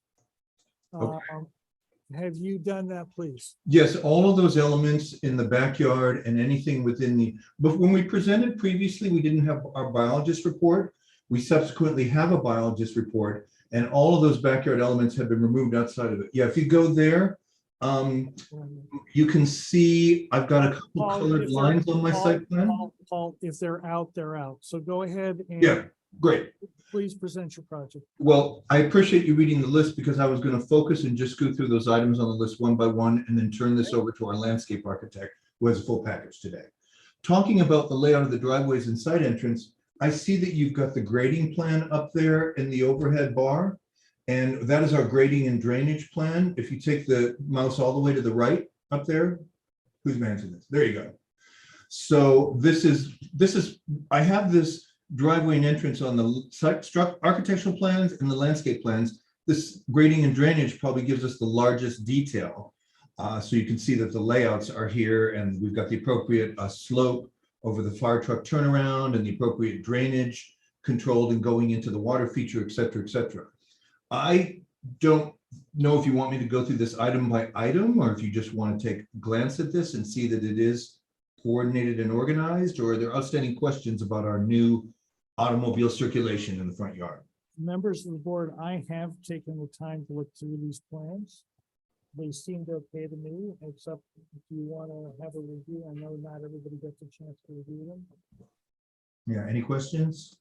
You want to kind of go through this? I should say that I've added an elevation in the in my sheets, which is the entry gate and sidewalls. Why don't you just, David, why don't you just go through the plans, not too quickly, and if somebody wants to jump up and say something, please do that. We can stop. Okay. Is that okay with you, Paul? I think. Sure. I don't want to reiterate unnecessary information, but you're certainly welcome to scroll through all the plans. I have some questions about the comments when we get to them. Well, I mean, you're here, you could be getting final if we see all the plans now, we could give you final. Maybe. Oh, I mean, you're welcome to look through everything. I didn't want to hold anybody up. You guys decide what you need to see. That's Well, I liked what I saw with a couple of comments, but I want to make sure the other members of the board who have not had a chance to review it. okay. Can see things. So just keep going, Dave. Yeah. You see the way I arranged this. The previous one was the demolition plan. This is the new plan of the first floor. And then there's a south wing to the building. My top drawing is the demolition plan and my bottom drawing is the new plan of the master bedroom suite. Okay, that's my demolition of the second floor right there.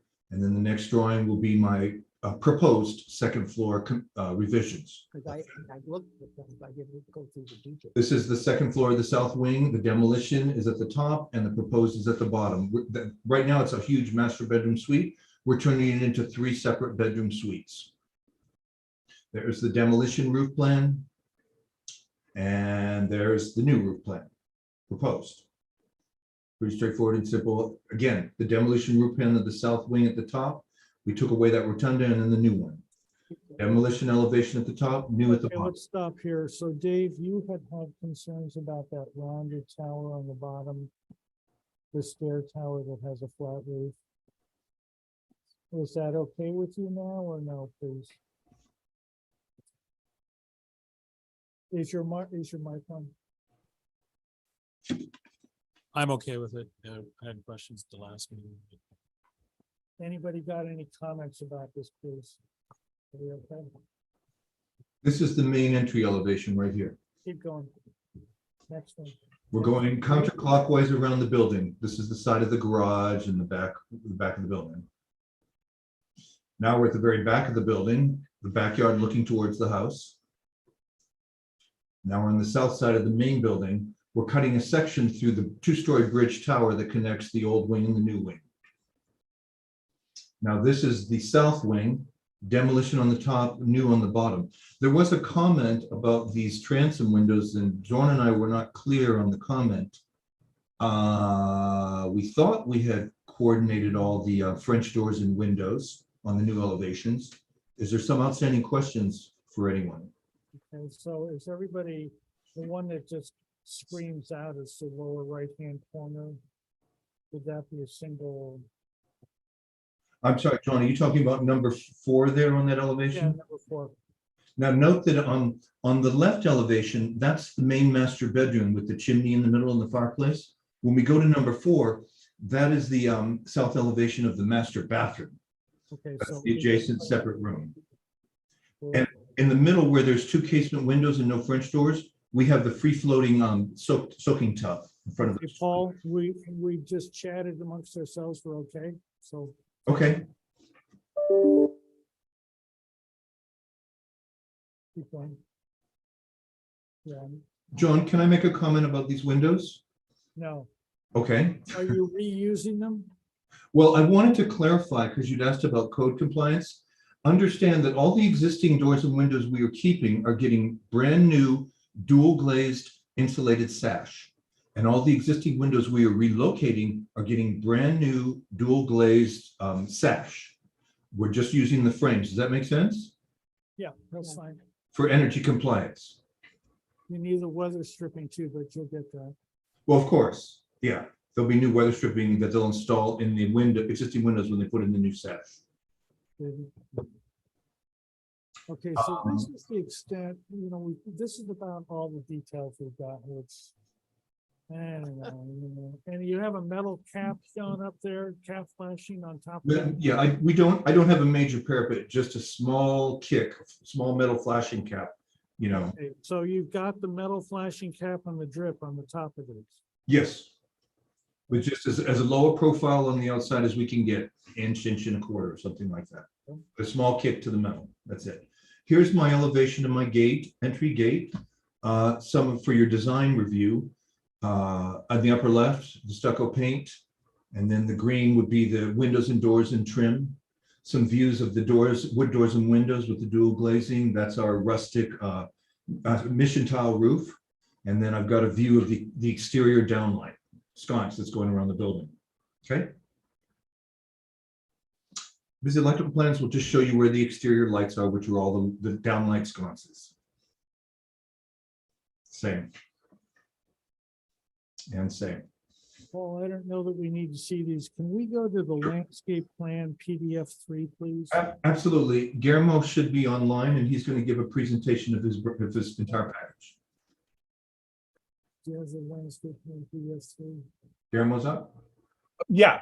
Okay, Hi, this is Guillermo. Wait. We're trying to keep this thing moving very quickly. So there is a moonlight number 3. Can we focus in on where those are, please, on this plan? Those are located, I don't know if I could point, but it's right outside the master bedroom. There's a big oak tree. And if you can zoom on the master bedroom area, This area here. it's the lower. Exterior lighting. No, this is moonlighting up in the trees. That right there. You can see those 2 lights. Oh, yeah, okay. Yeah, that's what I was asking.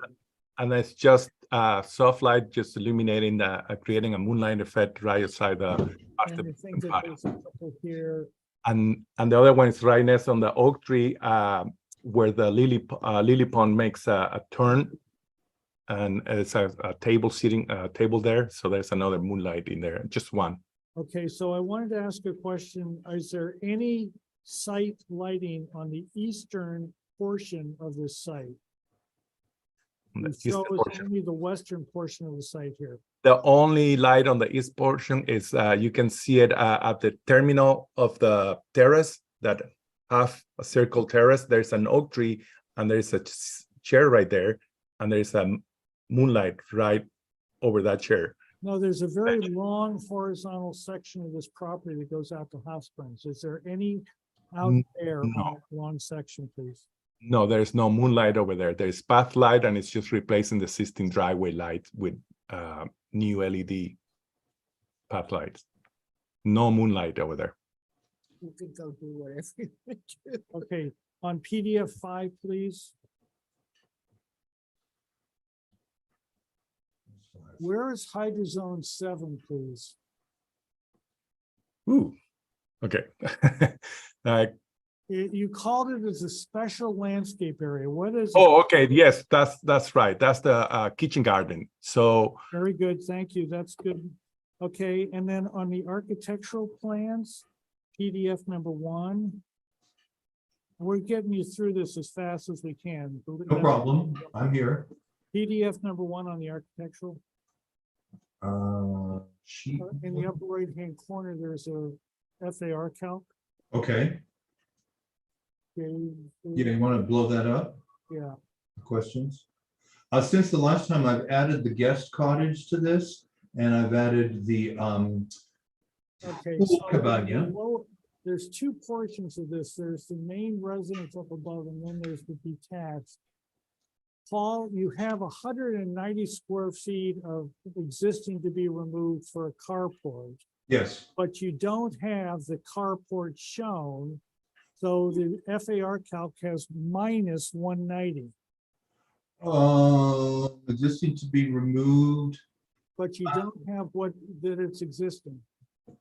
Well, I'm confused because I thought part 2 at the top was the main building and all its attachments. And I thought part 3 was anything that was a detached accessory building. That's right. So can you zoom in a little bit more? Yeah, because Right you there. understand the carport we're demolishing is a detached structure. That's right. And you don't show it on here as existing, please. Yeah, because it's going, because it goes under existing to be removed. That's right. So you put it under existing, then you remove it because you're ending up with minus 190 there.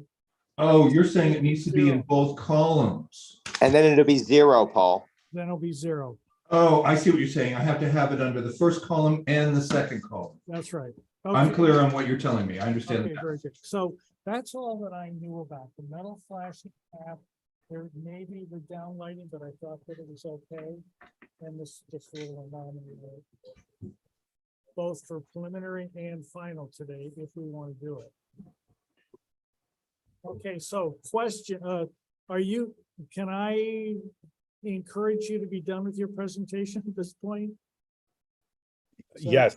Okay, It's up to you. Sure. okay, questions, Robert? I think I would have expected more architectural details, but having said that, what the doors and windows in the new portions and the existing, are there thicker walls? Are there nice reveals there? What, I can't really tell from the flat CAD drawings. When you say reveals in the wall. Are the windows set back? Oh, so let me clarify. This entire building, both on the interior and the exterior, the trim and surrounds on the windows and doors, inside and outside walls, do not have trims. They're radius plaster on the outside and radius interior plaster drywall trims on the inside. Does that make sense? Yeah, and how thick are the walls? They vary, but for the majority of the exterior walls are 2x6 walls. Some of the gigantic walls are as big as 2x8 framing. So they're substantial. There's very little. The only 2x4 framing on this project is some small interior non-load bearing closets and things. I would think some of the bigger spaces you would want even thicker, really, but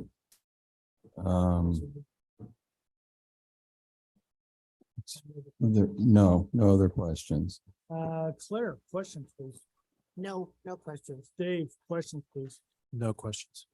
Okay, and I have no questions. Public comment. Is there anybody that would like to address the board on item number 9, 465 Hot Springs Road, please? We have no requests. Okay, excellent. So comments, we are on for preliminary final. Robert thought that maybe final wasn't quite there, but comments, please. We're going back. Robert.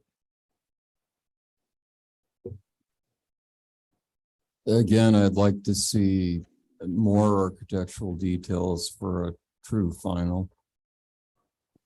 Is that it? That's it. Claire, comments, please. I would agree. I mean, generically, we require way more, and I know the person who normally does that is not here today. So I am unwilling to give this final until I have a complete package. But you're fine with preliminary. I'm fine with preliminary, yes. Okay, David, Dave, please. I agree with those comments. And I agree with those comments too. Paul, if I may speak frankly, we see a lot of projects and a lot of drawings, and your finished details are some of the lightest that we see.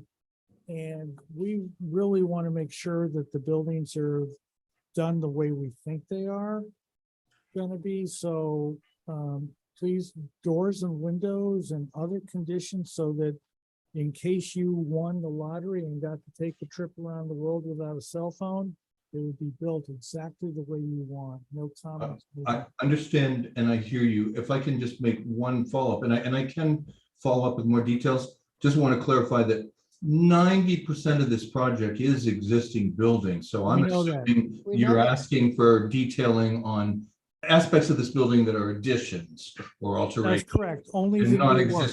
existing structure. Only the new work. Understand.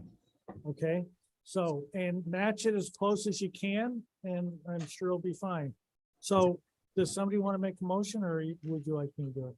So I would make a motion for the applicant to return. No, for fine, preliminary. Yeah, go ahead and make it. I make a motion for preliminary approval with the applicant to return on consent.